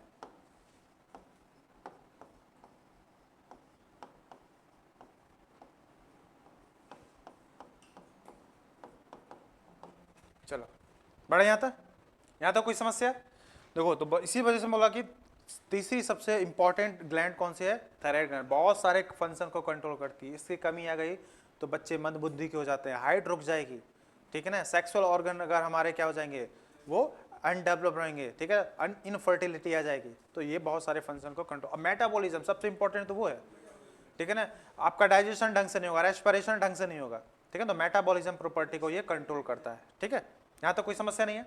चलो अब आते हैं कौन सी एक, इसी का एक छोटा भाई है थायराइड का ही। थायराइड का छोटा भाई नहीं बोल सकते हैं, इसका समझो एक बेटा ही है, ठीक है ना, छोटा बेटा, ठीक है ना। तो छोटा बेटा का क्या नाम क्या है? Parathyroid. Parathyroid gland. Parathyroid gland ये कहां पाई जाती है? देखो यहाँ पे एक बार, अभी लिखो मत यार, पहले इधर देख लो। अभी हमने एक स्ट्रक्चर बनाया था किसका, ये कौन सा है? थायराइड ग्लैंड, ठीक है। थायराइड ग्लैंड है ये। थायराइड ग्लैंड में देखो यहाँ पे, तो यहाँ पे क्या था? फॉलिकल थे, ठीक है, यहाँ पे थे ना, ये फॉलिकल थे। और यहाँ पे देखो, यहाँ पे कौन से सेल थे? सी सेल थे। अब यहीं पे देखो क्या देखेंगे हम लोग, यहाँ पे देखो एक यहाँ पे, एक यहाँ पे, एक यहाँ पे और एक यहाँ पे। ये जो देख रहे हैं पेयर में रहते हैं, 2 पेयर में रहते हैं, ठीक है ना। और ये जो हमारी थायराइड ग्लैंड है, इसी के जस्ट पीछे में, थायराइड ग्लैंड को मैं पलट दूंगा, उसके पीछे में 4 डॉट आपको नजर आएंगे। वो 4 डॉट क्या है? पैराथायराइड हार्मोन, पैराथायराइड ग्लैंड ही है वो, ठीक है ना, इसी के अंदर है। तो इसी का बेटा हुआ कि नहीं? ठीक है ना, इसी का बेटा ही है, ठीक है ना। तो इसी को ये जो पेयर में देख रहे हैं, ये 4 पेयर में जो देख रहे हैं, यही क्या है? पैराथायराइड ग्लैंड इसको बोलेंगे, ठीक है ना। पैराथायराइड ग्लैंड इसी के पीछे रहते हैं। पैराथायराइड ग्लैंड है तो हार्मोन कौन सा रिलीज करेगी? तो हार्मोन जैसा इसका नाम है उसी के नाम पे ही है, पैराथायराइड हार्मोन ही नाम दिया गया है, ठीक है ना। तो ये किस हार्मोन को सिक्रेट करता है? लोकेशन कहां पे है? लोकेशन इसका कहां पे है? कहां पे? पीछे, पैराथायराइड के पीछे, बैक साइड ऑफ,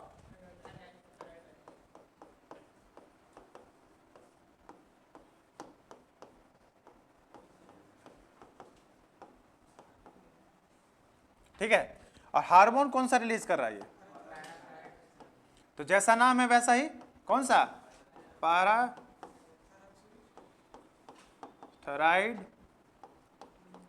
हार्मोन। इसको एक और नाम से जानते हैं, क्या? कॉलिप्स हार्मोन भी बोलते हैं इसको, ठीक है। शॉर्ट फॉर्म में इसको क्या बोलते हैं? क्या बोलते हैं? PTH, ठीक है ना। शॉर्ट में क्या बोल देंगे? PTH, parathyroid hormone, parathyroid hormone. और एक और नाम इसका नाम है, क्या नाम है?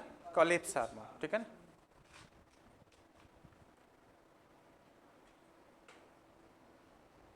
अच्छा ये तो कैल्सिटोनिन तो छूट गया नहीं? कैल्सिटोनिन छूट गया नहीं? एक मिनट, अरे यार चलो ठीक है, उसको इसी में निपटा देंगे, कोई नहीं, इसी को निपटा देंगे इसी में, ठीक है, इसी में निपटा देंगे। देखो पैराथायराइड हार्मोन, देखो घर में देखो, ये थायराइड हार्मोन कौन है? पिताजी हैं, इसके 2 बेटे हैं। एक कौन सा है? पैराथायराइड, ये इसका कौन है? बेटा है। और जो सी सेल है ये इसकी कौन है? बेटी है।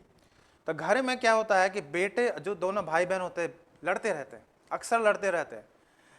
भाई जो काम करेगा उसका उल्टा काम बहन करेगी, बहन जो काम करेगी उसका उल्टा कौन करेगा? भाई करता है। तो यहाँ पे भी वही सेम कंडीशन है, ये दोनों भाई हमेशा लड़ते रहते हैं, एकदम एक दूसरे का क्या करते हैं? उल्टा काम करते हैं, ठीक है ना। अब क्या करते हैं देखते हैं हम लोग, ठीक है। यहाँ तक बात समझ आई? यहाँ तो कोई दिक्कत नहीं है। अब आते हैं इसके काम पे, फंक्शन क्या है इसका। चलो फंक्शन दोनों के एक ही साथ देख लेते हैं, ठीक है ना। पैराथायराइड के, PTH के, पैराथायराइड हार्मोन के, और दूसरा कौन सा है? कैल्सिटोनिन के।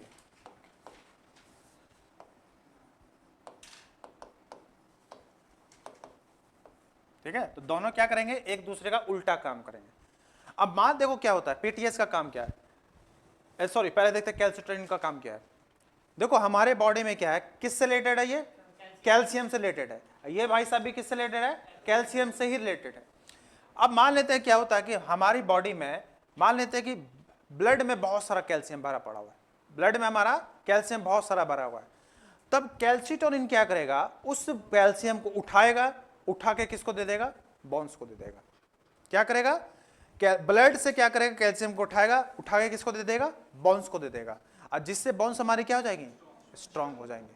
ठीक है ना, तो इसलिए माता जी बोलती हैं कि दूध को क्या करो, पियो, तो दूध पियो, क्यों, उसमें कैल्शियम है, पियोगे तो दूध पियोगे तो वो कहाँ जाएगा, ब्लड में जाएगा, अब ब्लड से फिर कैल्सीटोनिन क्या कहाँ डाल देगा, बोन्स में डाल देगा, और बोन्स आपके क्या हो जाएंगे, स्ट्रांग हो जाएंगे। तो ये क्या करता है, ब्लड से लेता है, ये क्या करता है, ब्लड से क्या लेगा, ये रहा ब्लड, ब्लड से लेगा कैल्शियम को, ठीक है, किसको लेगा, कैल्शियम को, और डाल देगा किसमें, हमारे बोन्स में डाल देगा, ठीक है ना, बोन्स में डाल देगा, हमारी हड्डियों में डाल देगा, जिससे हमारी हड्डियां क्या हो जाएंगी, बोन्स क्या हो जाएंगी, हमारी स्ट्रांग हो जाएंगी।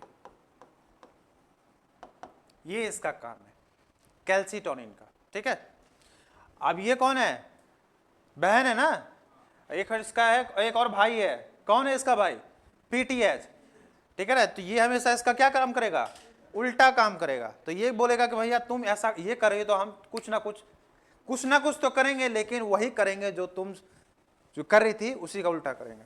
अब देखो ये क्या करता है, इसको रहा नहीं गया, इसने क्या किया, बोन्स से क्या किया, कैल्शियम को लिया और उसको उठा के किस में डाल दिया, ब्लड में डाल दिया।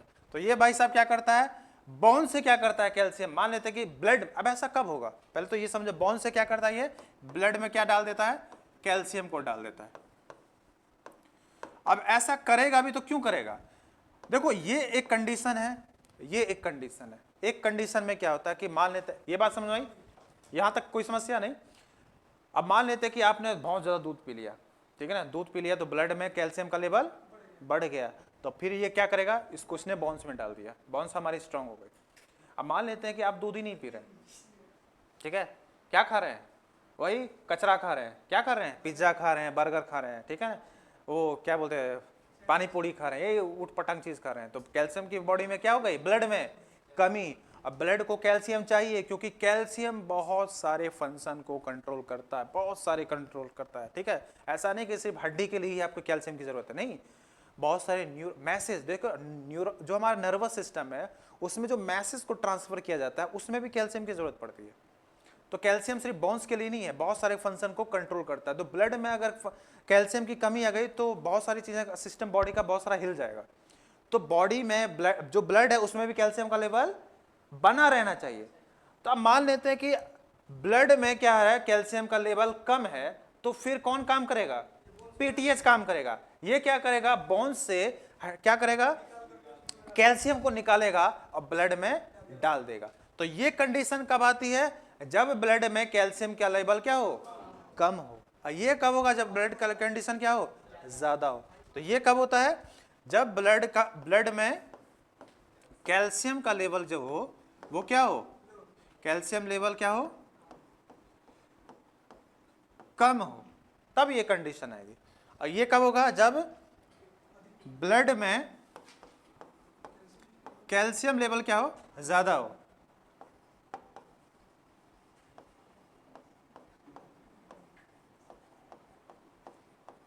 ठीक है, ज्यादा हो, ठीक है ना, मोर लिख देते हैं।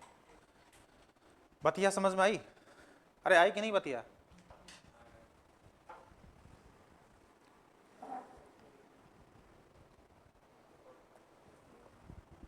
ठीक है। अब देखो काम कैसे करता है, अभी यहाँ पे देखते हैं, एक पिक्चर बनाएंगे तो ज्यादा समझ में आएगा। ठीक है, यहां तक समस्या नहीं होनी चाहिए बात। तो कैल्सीटोनिन क्या कर रहा है, ब्लड से बोन में, ये क्या कर रहा है, बोन से ब्लड में। देखो ये अगर ज्यादा हो जाएगा तो समस्या है, कैसे, चलो यहाँ पे आते एक पिक्चर बनाते हैं। तो एक हड्डी का मैं फोटो बनाता हूँ, तो हड्डी कैसे होती है, ऐसे होती है कि नहीं, कुत्ते को देखा है कि नहीं खाते हुए हड्डी, ठीक है ना, वो बचपन में पढ़ते थे कॉमिक्स वॉमिक्स, तो ऐसे ही आती थी हड्डी, नहीं है कि नहीं, तो कुत्ते वाली हड्डी है। ठीक है, तो ये हो गई हड्डी। अब हड्डी में देखो बहुत सारे सेल्स पाए जाते हैं, ठीक है,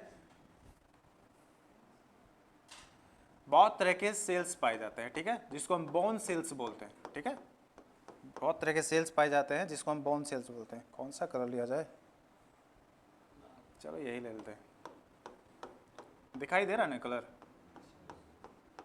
तो दो तरह की सेल्स पाई जाती है, ठीक है। एक को क्या बोलते हैं, एक को हम बोलते हैं जैसे कि ये वाला है, इसको हम बोल देते हैं ऑस्टियोब्लास्ट, ठीक है, ऑस्टियोब्लास्ट, ठीक है। एक और है, ये कौन सा हो गया, ये वाला, इसको हम बोल देते हैं क्या नाम, इसको बोलते हैं ओस्टियोक्लास्ट, ठीक है। ओस्टियोब्लास्ट एंड ओस्टियोक्लास्ट, ये कौन सी है, हमारे बोन्स के अंदर पाई जाने वाली सेल्स है। ओस्टियोब्लास्ट क्या करता है, ये हमारे हड्डी को बनाने में मदद करता है। मान लेते हैं कि इसके पास कैल्शियम आ गया, ये भाई साहब क्या करेगा, तुरंत अपनी हड्डी को हमारी क्या करने लगेगा, बनाने लगेगा, ज्यादा हड्डी बनेगी, हड्डी की ग्रोथ ज्यादा होगी और हमारी हड्डी मजबूत हो जाएगी। कौन, ओस्टियोब्लास्ट, ठीक है ना। तो ओस्टियोब्लास्ट क्या करता है, bone cells, bone making cell है। ये कौन सा है, बोन मेकिंग सेल है। ये भाई साहब क्या है, ये क्या है, बोन ईटिंग सेल है। ये कौन है, बोन ईटिंग सेल है। ये बोन को क्या करता है, खाने लगता है, ठीक है, खाने लगता है, ठीक है। ऑस्टियोब्लास्ट एंड ओस्टियोक्लास्ट, नाम ब्लास्ट है लेकिन ब्लास्ट कहां हो रहा है, नाम इसका क्या है, ब्लास्ट, लेकिन ब्लास्ट कौन कर रहा है, ये कर रहा है, ठीक है ना। ऐसे इसको याद कर लेना, ठीक है ना। तो ब्लास्ट यहाँ, नाम इसका ब्लास्ट यहाँ पे, बेसिकली ब्लास्ट यहाँ पे हो रहा है, तो वहीं पे कुछ गड़बड़ होनी चाहिए, इटिंग फिटिंग का काम वहीं होना चाहिए था, लेकिन यहाँ पे नहीं हो रहा है, यहाँ पे हो रहा है, ऑस्टियोक्लास्ट में ही हो रहा है। तो इस तरह से इसको याद कर लेना, ठीक है ना। क्या, अरे अभी रामायण स्टार्ट किए हैं, अभी कहानी बहुत लंबी जाएगी, अभी इतना जल्दी क्यों आ रहे हैं, उस पर भी हम आ रहे हैं, ठीक। बोन, सब्र का फल क्या होता है, ठीक है। अभी खत्म नहीं हुआ है क्लास, अभी तो लंबा चलेगा, अभी रामायण शुरू हुई है, अभी बहुत लंबी चलेगी, ठीक है, यहां तक ठीक है। तो एक है ओस्टियोब्लास्ट और एक है ओस्टियोक्लास्ट। अब होता है क्या, यहां पे देखो, मान लेते हैं कि बॉडी में कैल्शियम, देखो ये दोनों कैल्शियम है। अब देखो ये क्या करता है, जैसे इसके पास कैल्शियम आएगा, ये क्या करेगा, सेल्स को, हमारी बोन की सेल्स को क्या करेगा, बनाने लगेगा। तो बोन हमारी क्या होने लगी, ग्रोथ करने लगेगी, स्ट्रांग हो जाएगी। लेकिन जैसे ही बोन में, हमारे ब्लड में क्या हो जाएगा, कैल्शियम लेवल कम होगा, तो ये ओस्टियोक्लास्ट क्या करेगी, ये क्या करेगा, हमारे बोन्स को क्या करने लगेगा, तोड़ने लगेगा। क्या करने लगेगा, तोड़ने लगेगा। और जब ये टूटेगा तो क्या निकलेगा, कैल्शियम निकलेगा। वो कैल्शियम कहां जाएगा, ब्लड में जाएगा। तो इसको तोड़वाएगा कौन, अरे ये जो ओस्टियोक्लास्ट जो है, यहां पे ये क्या करेगा, बोन को तोड़ेगा, बोन सेल्स को तोड़ेगा, तो कैल्शियम निकलेगा।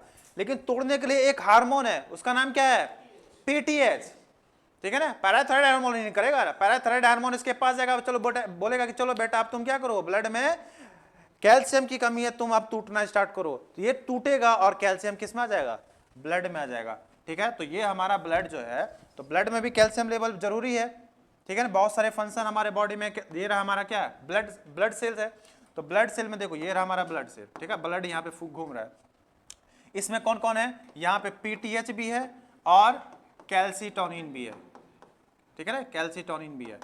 अब देखो, मान लेते हैं कि ये प्रोसेस कब होगा, ये कब होगा, जब ये इसके पास जाएगा, ठीक है। ये जब इसके पास जाएगा तब ये प्रोसेस होगा। ये प्रोसेस कब होगा, जब ये इसके पास जाएगा तब ये प्रोसेस होगा, ठीक है। कौन सा, ये प्रोसेस होगा, इसको ऐसे मार्क कर लेते हैं, ठीक है। तो ये जब इसके पास जाएगा तो ये प्रोसेस होगा, ये जिसके पास जाएगा ये प्रोसेस होगा, ठीक है। तो इस तरह से पीटीएच क्या करता है, हमारे बॉडी के अंदर क्या करता है, हमारे ब्लड में कैल्शियम के लेवल को मेंटेन करता है। कौन, कौन, पीटीएच का फुल फॉर्म क्या है, एक और नाम इसका क्या नाम है,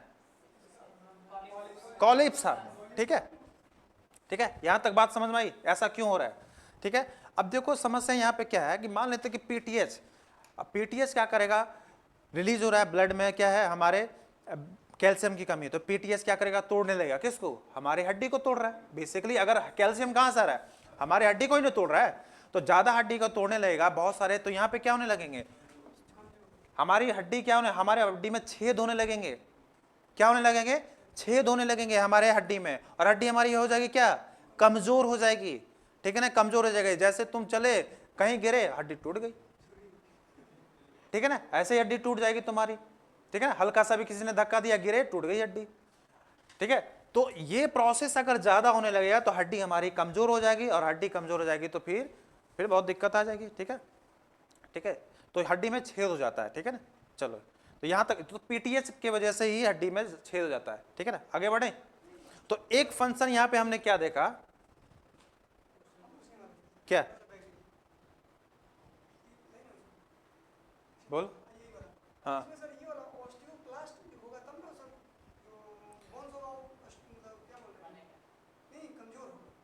किसमें,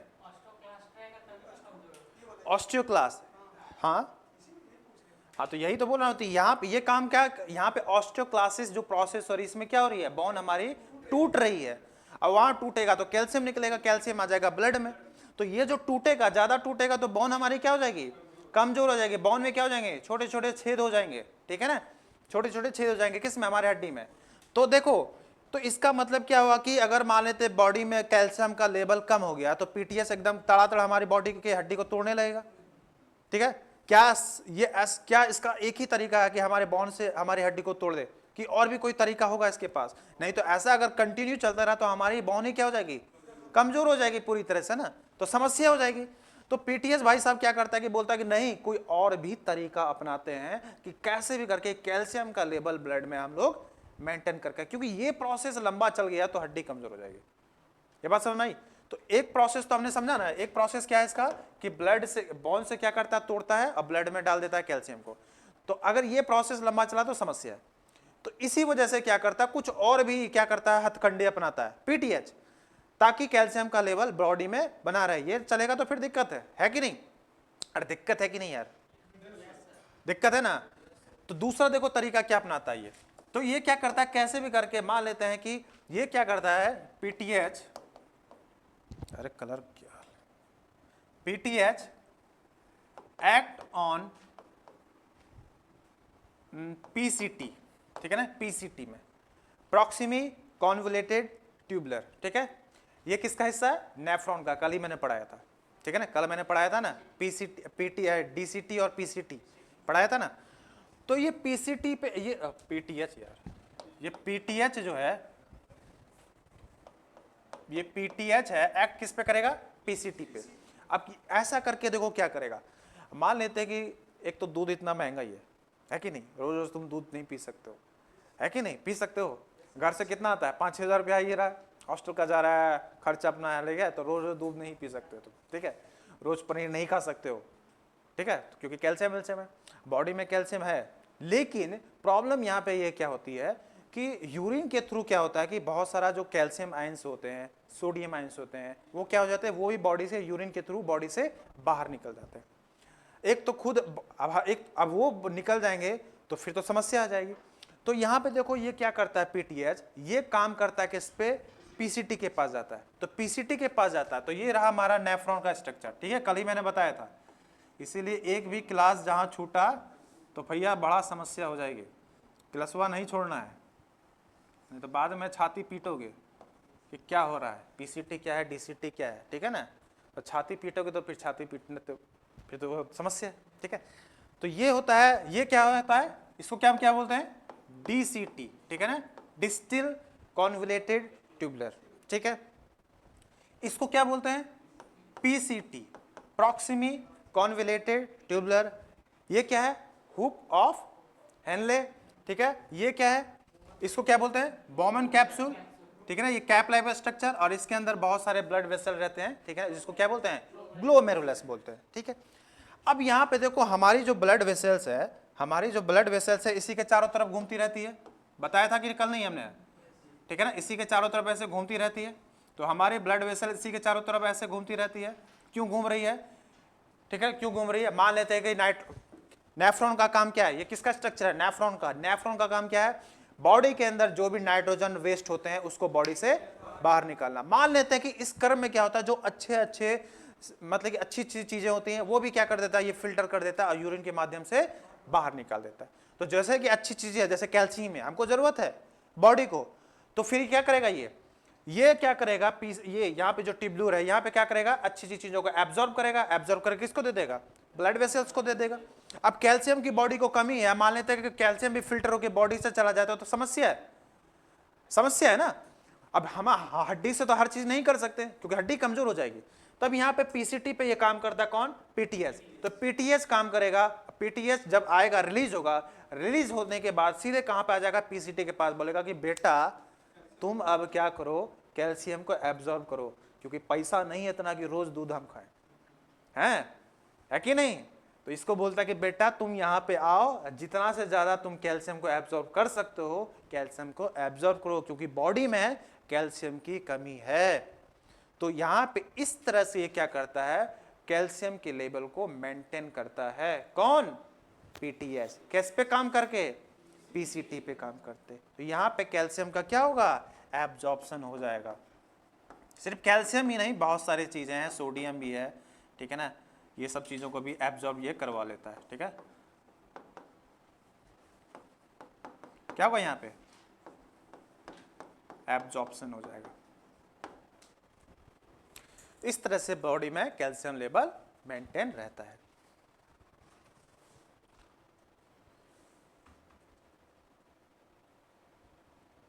एब्जॉर्ब करके किसको दे देगा, ये ब्लड वेसल्स है, इसी के चारों तरफ घूम रही है, डिस्को डांस कर रही है, इसी को दे देगा।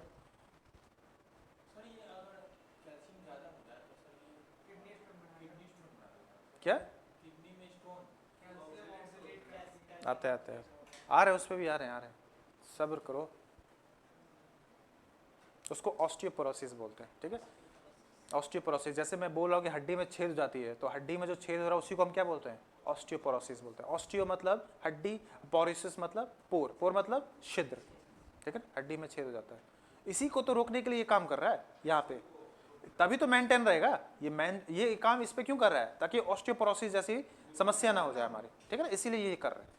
अब मान लेते हैं कि ब्लड में कैल्शियम लेवल ज्यादा है, तब तो समस्या ही नहीं है ना, तब तो क्या टेंशन है, तब तो मस्त चल रहा है काम हमारा। ये काम कब, ये दिक्कत कब है, जब कैल्शियम नहीं है ना, तुम खा रहे हो भाई उठ पटांग चीजें खाओगे तो यही काम करना पड़ेगा, तब बेचारा पीसीटी पर लोड आ जाता है। इसको लोड दोगे तो फिर तुमको लोड दे देगा, ये इसको लोड नहीं देना है, ठीक है, ठीक है। क्या कैल्शियम, वो आएंगे आएंगे भाई, सब्र करो।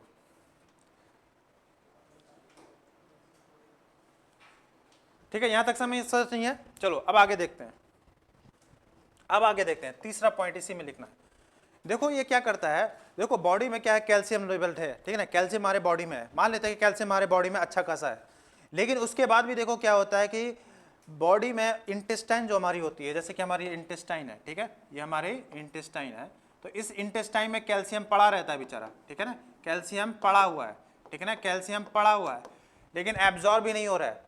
तो एब्जॉर्ब कराने के लिए क्या होता है कि हमको चाहिए विटामिन डी, ठीक है ना, तो विटामिन डी की हमको जरूरत पड़ती है, किस लिए, ताकि कैल्शियम को एब्जॉर्ब वो करवाए और हमारी हड्डी मजबूत हो, ठीक है ना। जैसे बोलते हैं ना कैल्शियम, विटामिन डी जो हमको फ्री में मिल रहा है सन्स के, वो जो हमको मिलता है उससे हमारी हड्डी मजबूत हो जाती है। तो हड्डी मजबूत कैसे हो रही है, कैसे हो रही है, क्योंकि ये क्या कर रहा है, जो हमारे इंटेस्टाइन में क्या करता है, जो कैल्शियम है उसको एब्जॉर्ब करवा रहा है। मान लेते कि विटामिन डी बॉडी में कमी आ जाएगी तो कैल्शियम एब्जॉर्ब नहीं होगा और हड्डी कमजोर हो जाएगी, हड्डी कमजोर हो जाएगी तो बच्चों में इस बीमारी को क्या बोलते हैं कि क्या हो जाए, रिकेटस हो गया है, और बड़ों में क्या बोलते हैं, ऑस्टियोमेलेशिया हो गया है, ठीक है ना। इसीलिए गांव में देखो बच्चे, जो माता जी जो होती है ना, बहुत होशियार है, भले साइंस नहीं पढ़ी है लेकिन साइंस के सारे तरीके उसको पता है। वो क्या करती है गांव में, मालिश, मस्त मालिश बच्चे की कर देती है, नहला धुला दिया और धूप में उसको एकदम सुला दिया, बच्चा मस्त सो रहा है धूप में, तो माता जी को पता है कि विटामिन डी चाहिए इसको, नहीं तो कैल्शियम एब्जॉर्ब नहीं होगा, ठीक है ना, ये बात माता को पता है, तो वो साइंस के सारे नुस्खे उसको पते हैं, ठीक है। तुम सोच रहे हो कि उसने साइंस नहीं पढ़ा है, उनको सब पता है। तो बच्चे को नहला धुला के जो धूप में सुला दिया जाता है इसी वजह से, ताकि विटामिन डी आए, विटामिन डी इस को कैल्शियम को एब्जॉर्ब करवाए और हड्डी बच्चे की स्ट्रांग बने रहे। अगर नहीं, अगर एब्जॉर्ब होगा विटामिन डी, बहुत सारे बच्चे हो, देखो गाँव में तो लोग बच्चे को नहला धुला के मस्त, लेकिन जो होते हैं थोड़ा हाई क्लास के लोग, जो बच्चे होते हैं वो ऐसा नहीं करते हैं, ठीक है ना, वो थोड़ा सा भी कुछ होगा तो क्या हो गया बच्चा को, ये एकदम बहुत केयर करते हैं। अब वो जो बच्चे को ज़्यादा केयर करते हैं वही ज़्यादा, सबसे ज़्यादा हॉस्पिटल में वही लोग मिलते हैं आपको, सबसे ज़्यादा हॉस्पिटल में वही मिलेंगे, हर सप्ताह में देखो वही मिलेगा। अरे भैया आप फिर आ गए, आप फिर आ गए आप, ठीक है ना, वो फिर आ जाएगा और हर सप्ताह आएगा। क्यों? बच्चे को ज़्यादा केयर कर रहे हैं। लेकिन बच्चा देखो ज़्यादा खेलता कूदता है मिट्टी में तो वो ज़्यादा स्ट्रॉन्ग बना रहता है, ठीक है ना। तो ये क्या करता है, एक्टिवेट करवाता है किसको, विटामिन डी को, ठीक है ना। ये क्या करता है, विटामिन डी को एक्टिवेट करवाता है और उसके थ्रू किसको एब्जॉर्ब करवाता है, कैल्शियम को। तो पीसीटी क्या करता है, ये क्या करता है, एक्टिवेट,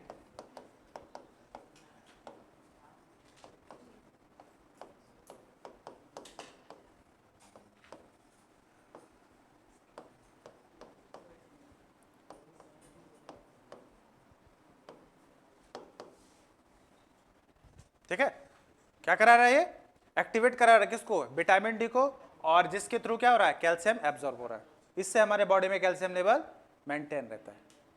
कोई समस्या? उससे मत बितड़ाओ, हमसे बात करो ना भाई, हमसे बात करो, बाद में करते रहना, बहुत तरह की बातें करते होगे, ठीक है। यहाँ तक ठीक है। तो यहाँ पे हमने पीसीटी को अच्छे से देख लिया, ठीक है। इसके बाद आते हैं कौन सा हार्मोन है हमारा, इसके बाद आते हैं कौन सा, कौन सा है, कौन सा है, थाइमस है। कौन सी ग्लैंड है, थाइमस ग्लैंड है। उल्टा के देखो कौन सी है, कौन सी ग्रंथि है, थाइमस ग्रंथि है। अब देखो इसका काम क्या है, ये भी बहुत खतरनाक है, ठीक है ना, ये भी बहुत ही खतरनाक है। चलो क्या नाम है, थाइमस। लोकेशन कहां पे है इसकी, लोकेशन यहां पे है इसकी चेस्ट कैविटी, हिंदी में क्या बोलते हैं इसको, वक्ष गुहा, ठीक है। बेसिकली हमारे लंग्स के बीच में ही रहती है, हमारा जो लंग्स है उसी के बीच में पाई जाती है, वक्ष गुहा, ठीक है। थाइमस ये कौन सा हार्मोन को रिलीज करेगी, ये भी कोई ना कोई हार्मोन को रिलीज करेगी, ठीक है। तो ये किस हार्मोन को रिलीज करती है, जैसा नाम है वैसा ही क्या होगा, थाइमोजीन, ठीक है। तो नाम जैसा है वैसा ही उसका क्या है, हार्मोन का नाम है। तो थाइमस कौन सा है, थाइमोजीन, ठीक है। इस हार्मोन को रिलीज करती है। क्या काम करती है ये, इसका काम है टू प्रोवाइड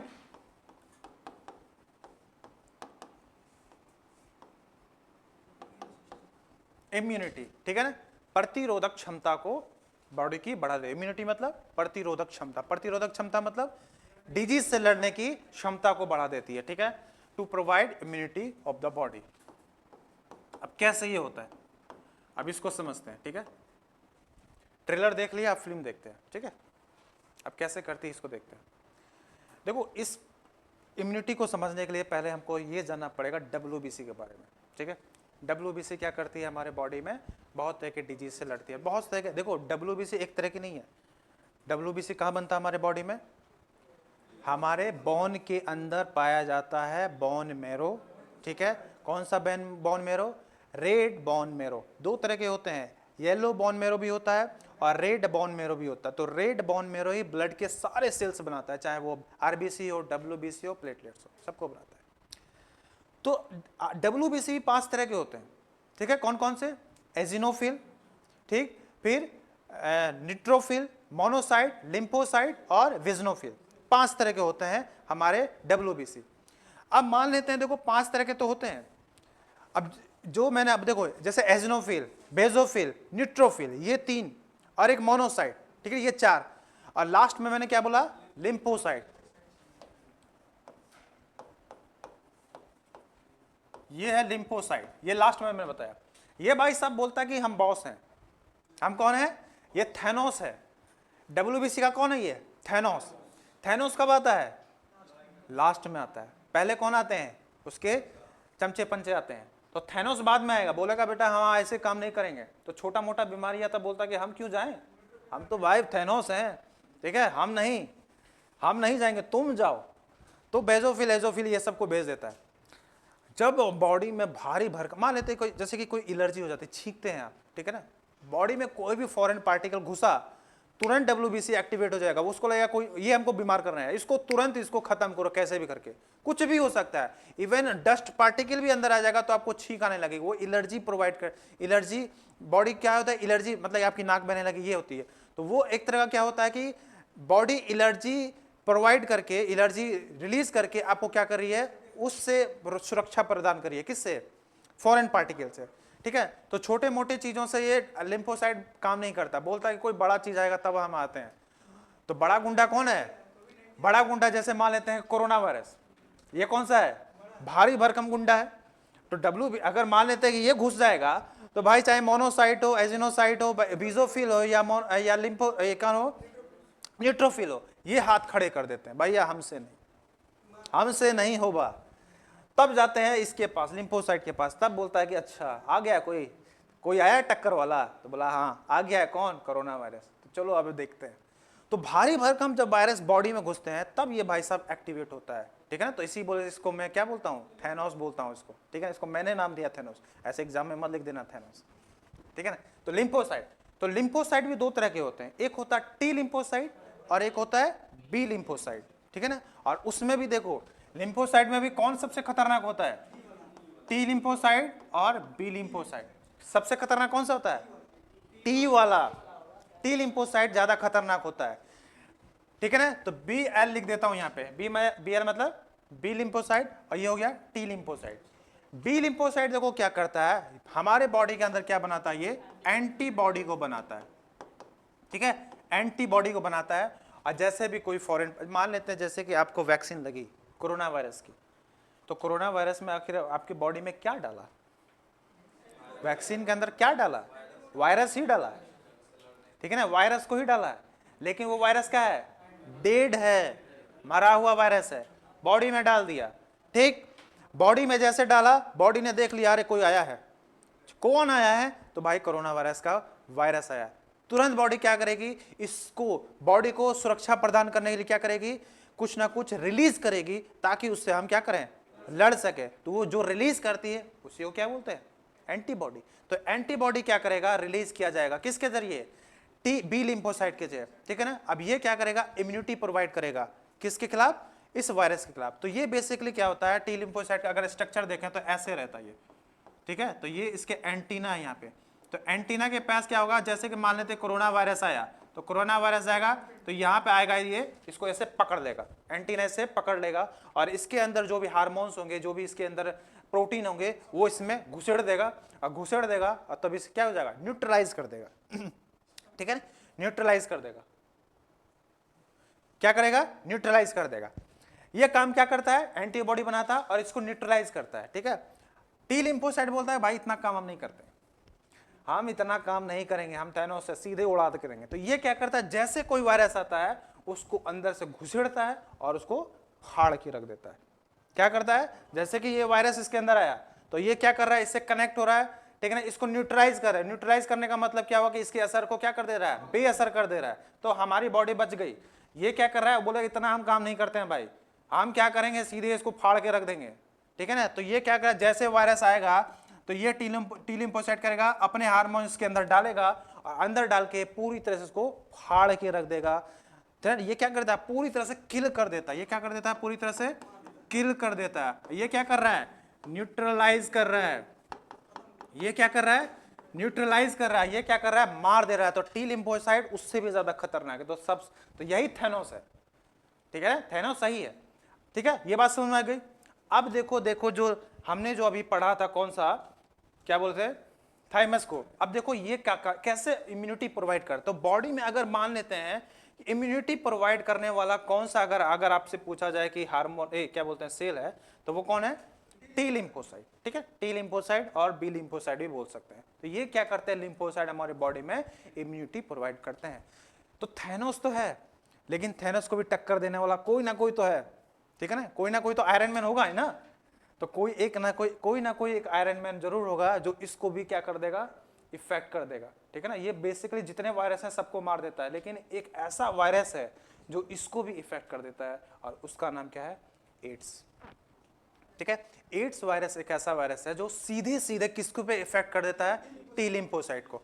टी लिम्फोसाइट को इफेक्ट कर देता है, तो बॉडी की इम्यूनिटी सिस्टम पूरी तरह से कमजोर हो गई। तो आप मान लेते आदमी बीमार, एड्स में कैसे होता है कि अगर मान लीजिए कोई बीमारी है, वही बीमारी रहेगी आपको, वो कभी ठीक ही नहीं होगी, ठीक है ना। आदमी मतलब कि इम्यूनिटी सिस्टम पूरी तरह से कमजोर हो जाएगा, तो दुनिया भर की आपको बीमारी हो जाएगी और उस बीमारी से आदमी की मृत्यु हो जाएगी।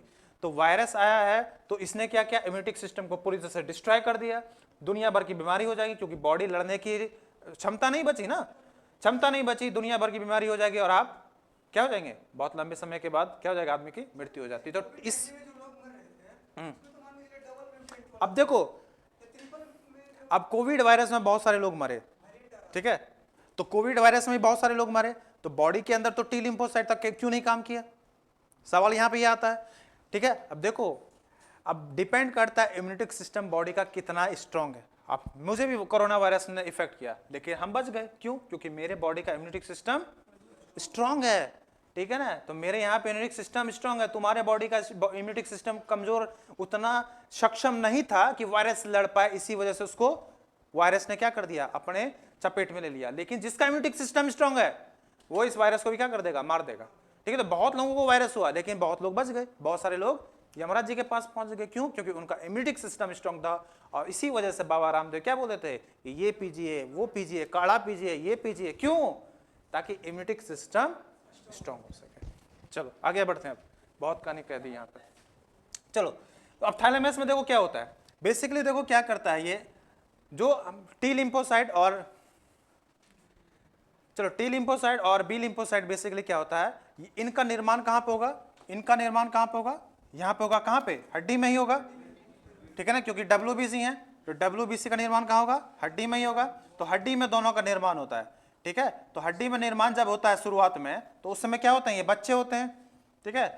तो बच्चे हैं तो बच्चों को ट्रेनिंग भी देनी पड़ेगी, तभी तो ये भाई क्या होंगे, मैच्योर होंगे, अभी क्या है, इमेच्योर है। तो शुरुआत में जब टी लिम्फोसाइट और बी लिम्फोसाइट ये दोनों जब इनका निर्माण होता है सेल हमारे कहाँ पे बोन्स में, तो शुरुआत में क्या होते हैं, ये इमेच्योर होते हैं। इमेच्योर मतलब अभी बड़े नहीं हुए हैं, बच्चे हैं, लड़ने लायक नहीं है। तो लड़ने लायक इनको बनाना पड़ेगा, कोई ना कोई तो इसको ट्रेनिंग देगा ना, कोई ना कोई तो निंजा टेक्नोलॉजी इसको समझाएगा कि भैया ऐसे मारना है। तो कौन बताएगा इसको निंजा टेक्नोलॉजी, ठीक है। तो इस ये जाएंगे कहां पे, किसके पास, थाइमस के पास। थाइमस कौन है, इनका टीचर है, इनको ट्रेनिंग देगा कि चलो बेटा ऐसे लड़ना है, वैसे लड़ना है। और यहाँ पे इनको ट्रेनिंग देने के बाद ये हो जाएंगे मैच्योर। अब मैच्योर होने के बाद बोलेंगे आओ भैया कौन हमसे टक्कर लेगा, ठीक है। मैच्योर होने के बाद कौन बोलेगा, बोल टी लिम्फोसाइट तो शुरुआत में बेचारा बच्चा था, ठीक है ना, वायरस से डर के बेचारा भाग जा रहा था, इसके पास गया, यहाँ पे इसको ट्रेनिंग मिल गई, ट्रेनिंग मिलने के बाद मैच्योर हो गया। अब बोला बोलो कौन, बोलो कौन, ठीक है। तो यहाँ पे ऐसे होता है, ठीक है। इस तरह से बॉडी को इम्यूनिटी सिस्टम प्रोवाइड किया जाता है, ठीक है। अब बहुत सारी कहानी यहाँ पे हम बताने की है, लेकिन वक्त की कमी है, इसी वजह से थोड़ा सा उसको लीव करना पड़ेगा। देखो जो सिलेबस है उसी के अकॉर्डिंग हम पढ़ा रहे हैं, ठीक है ना। कहानी अगर बोलने स्टार्ट कर देंगे तो फिर तो काफ़ी दिन लग जाएंगे, ठीक है ना। चलिए यहाँ तक ठीक है। तो यहाँ पे थैलेमस की ज़्यादा था, ये मैच्योर हो जाता है, ठीक है। उसके बाद ये क्या होता है, फाइट करता है बॉडी से। मैच्योर होने के बाद कहाँ जाएगा, ये मैच्योर होने के बाद कहाँ जाएगा, हमारे ब्लड में सीधा चला जाएगा। अब ब्लड में है तो फिर ब्लड में अगर कोई वायरस आता है तो उससे वो लड़ लेगा। चलो ठीक है, यहाँ तक बात समझ में आई कि नहीं, ठीक है। बढ़े, चलो अब देखो यहाँ पे एक और कहानी।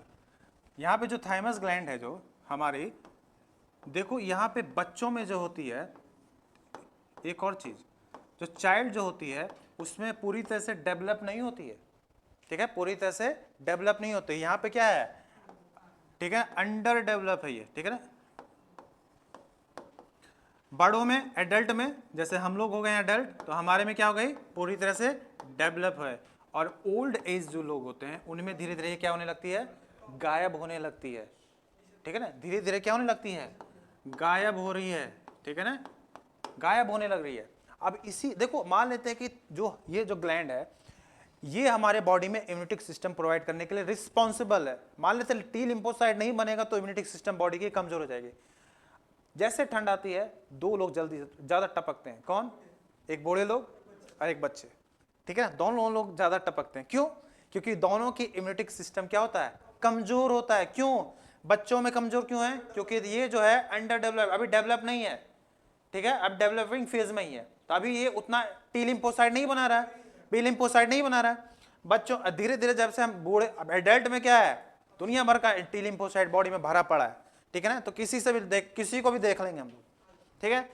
ओल्ड में क्या हो रहा है, धीरे धीरे ये गायब होने जा रही है, तो गायब होते जाएगी तो ये क्या होगी, फिर क्या हो जाएगी, लिम्फोसाइट की कमी हो जाएगी, किसमें, टी लिम्फोसाइट और बी लिम्फोसाइट की, इम्यूनिटी सिस्टम कमजोर हो जाएगा।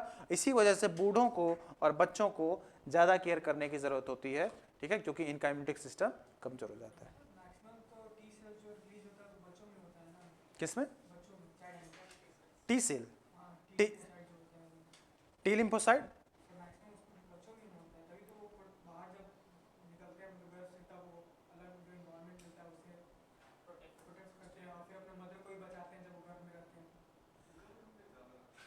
नहीं नहीं ऐसा नहीं है। देखो चाइल्ड में देखो टी लिम्फोसाइट तो बन रहा है यहाँ पे भी, लेकिन उतना ज्यादा नहीं बन रहा जितना हमारे अंदर बन रहा है। अब मान लेते कि अब तुम ठंड में खेल रहे हो, अब बच्चे ठंड में खेल रहे हैं, तो बीमार होने की चांसेस किसकी ज्यादा है, बच्चों की। क्यों? क्योंकि इसका मतलब है कि सीधी सी बात है कि उनका इम्यूनिटी सिस्टम कमजोर है। क्यों है इम्यूनिटी सिस्टम कमजोर? कि टी लिम्फोसाइट क्या बन रहा है, या लिम्फोसाइट क्या हो रहा है, कम बन रहा है। क्यों कम बन रहा है? क्यों वो कम बन रहा है? क्योंकि ये अभी उतना डेवलप नहीं है हमारा। हम ठंड में चाहे कहीं भी चले जाएंगे, माउंटेन कहीं भी चले जाएंगे, हमको कुछ नहीं होने वाला, क्योंकि हमारा ये डेवलप हो चुका है। हमारे बॉडी में ये जो टी लिम्फोसाइड है, बी लिम्फोसाइड, उसकी कमी नहीं है, यहाँ पे कमी है। इस डेवलप है, अरे यार ये अभी डेवलप हो रहा है, यहाँ पे पूरी तरह से डेवलप हो गया, यहाँ पे धीरे धीरे गायब हो रहा है, ठीक है। तो यहाँ पे दोनों में तो कमी तो आएगी ही ना, यहाँ पे कमी नहीं है, यहाँ पे कमी है, तभी तो बच्चे बीमार हो रहे हैं, तभी तो बूढ़े लोग बीमार हो रहे हैं। अगर मान लेते गायब ही नहीं होती तो बीमार क्यों पड़ते वो?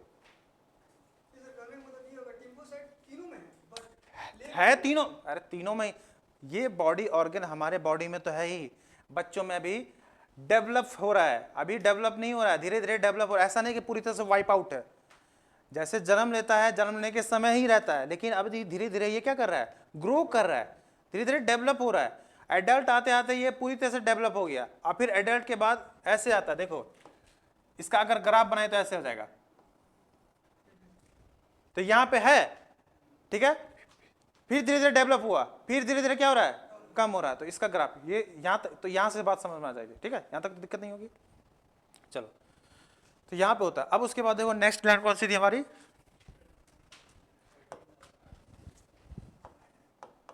कौन सी थी, एड्रेनल।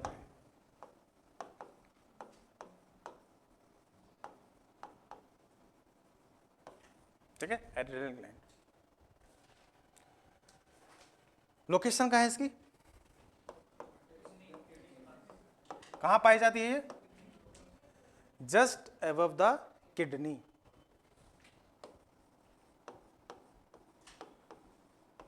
जो हमारी किडनी है उसी के ऊपर ये पाई जाती है। तो ये रही हमारी किडनी। किडनी किस सब की होती है, राजमा खाए हो कि नहीं, तो वही राजमा क्या है, हमारा किडनी ही तो है। राजमा को क्या बोलते हैं, किडनी बीन्स, ठीक है, किडनी बीन्स बोलते हैं ना राजमा को। तो किडनी के जस्ट ऊपर में ये रहती है, ठीक है, इस तरह की रहती है, ट्रायंगुलर शेप की रहती है, दोनों किडनी में, ठीक है ना, ऐसा नहीं कि किडनी में, दोनों किडनी में रहती है, ठीक है, दोनों किडनी में ये रहती है ऊपर में, ठीक है ना, किडनी के दोनों साइड में रहती है, ब्राउनिश कलर की रहती है, ठीक है।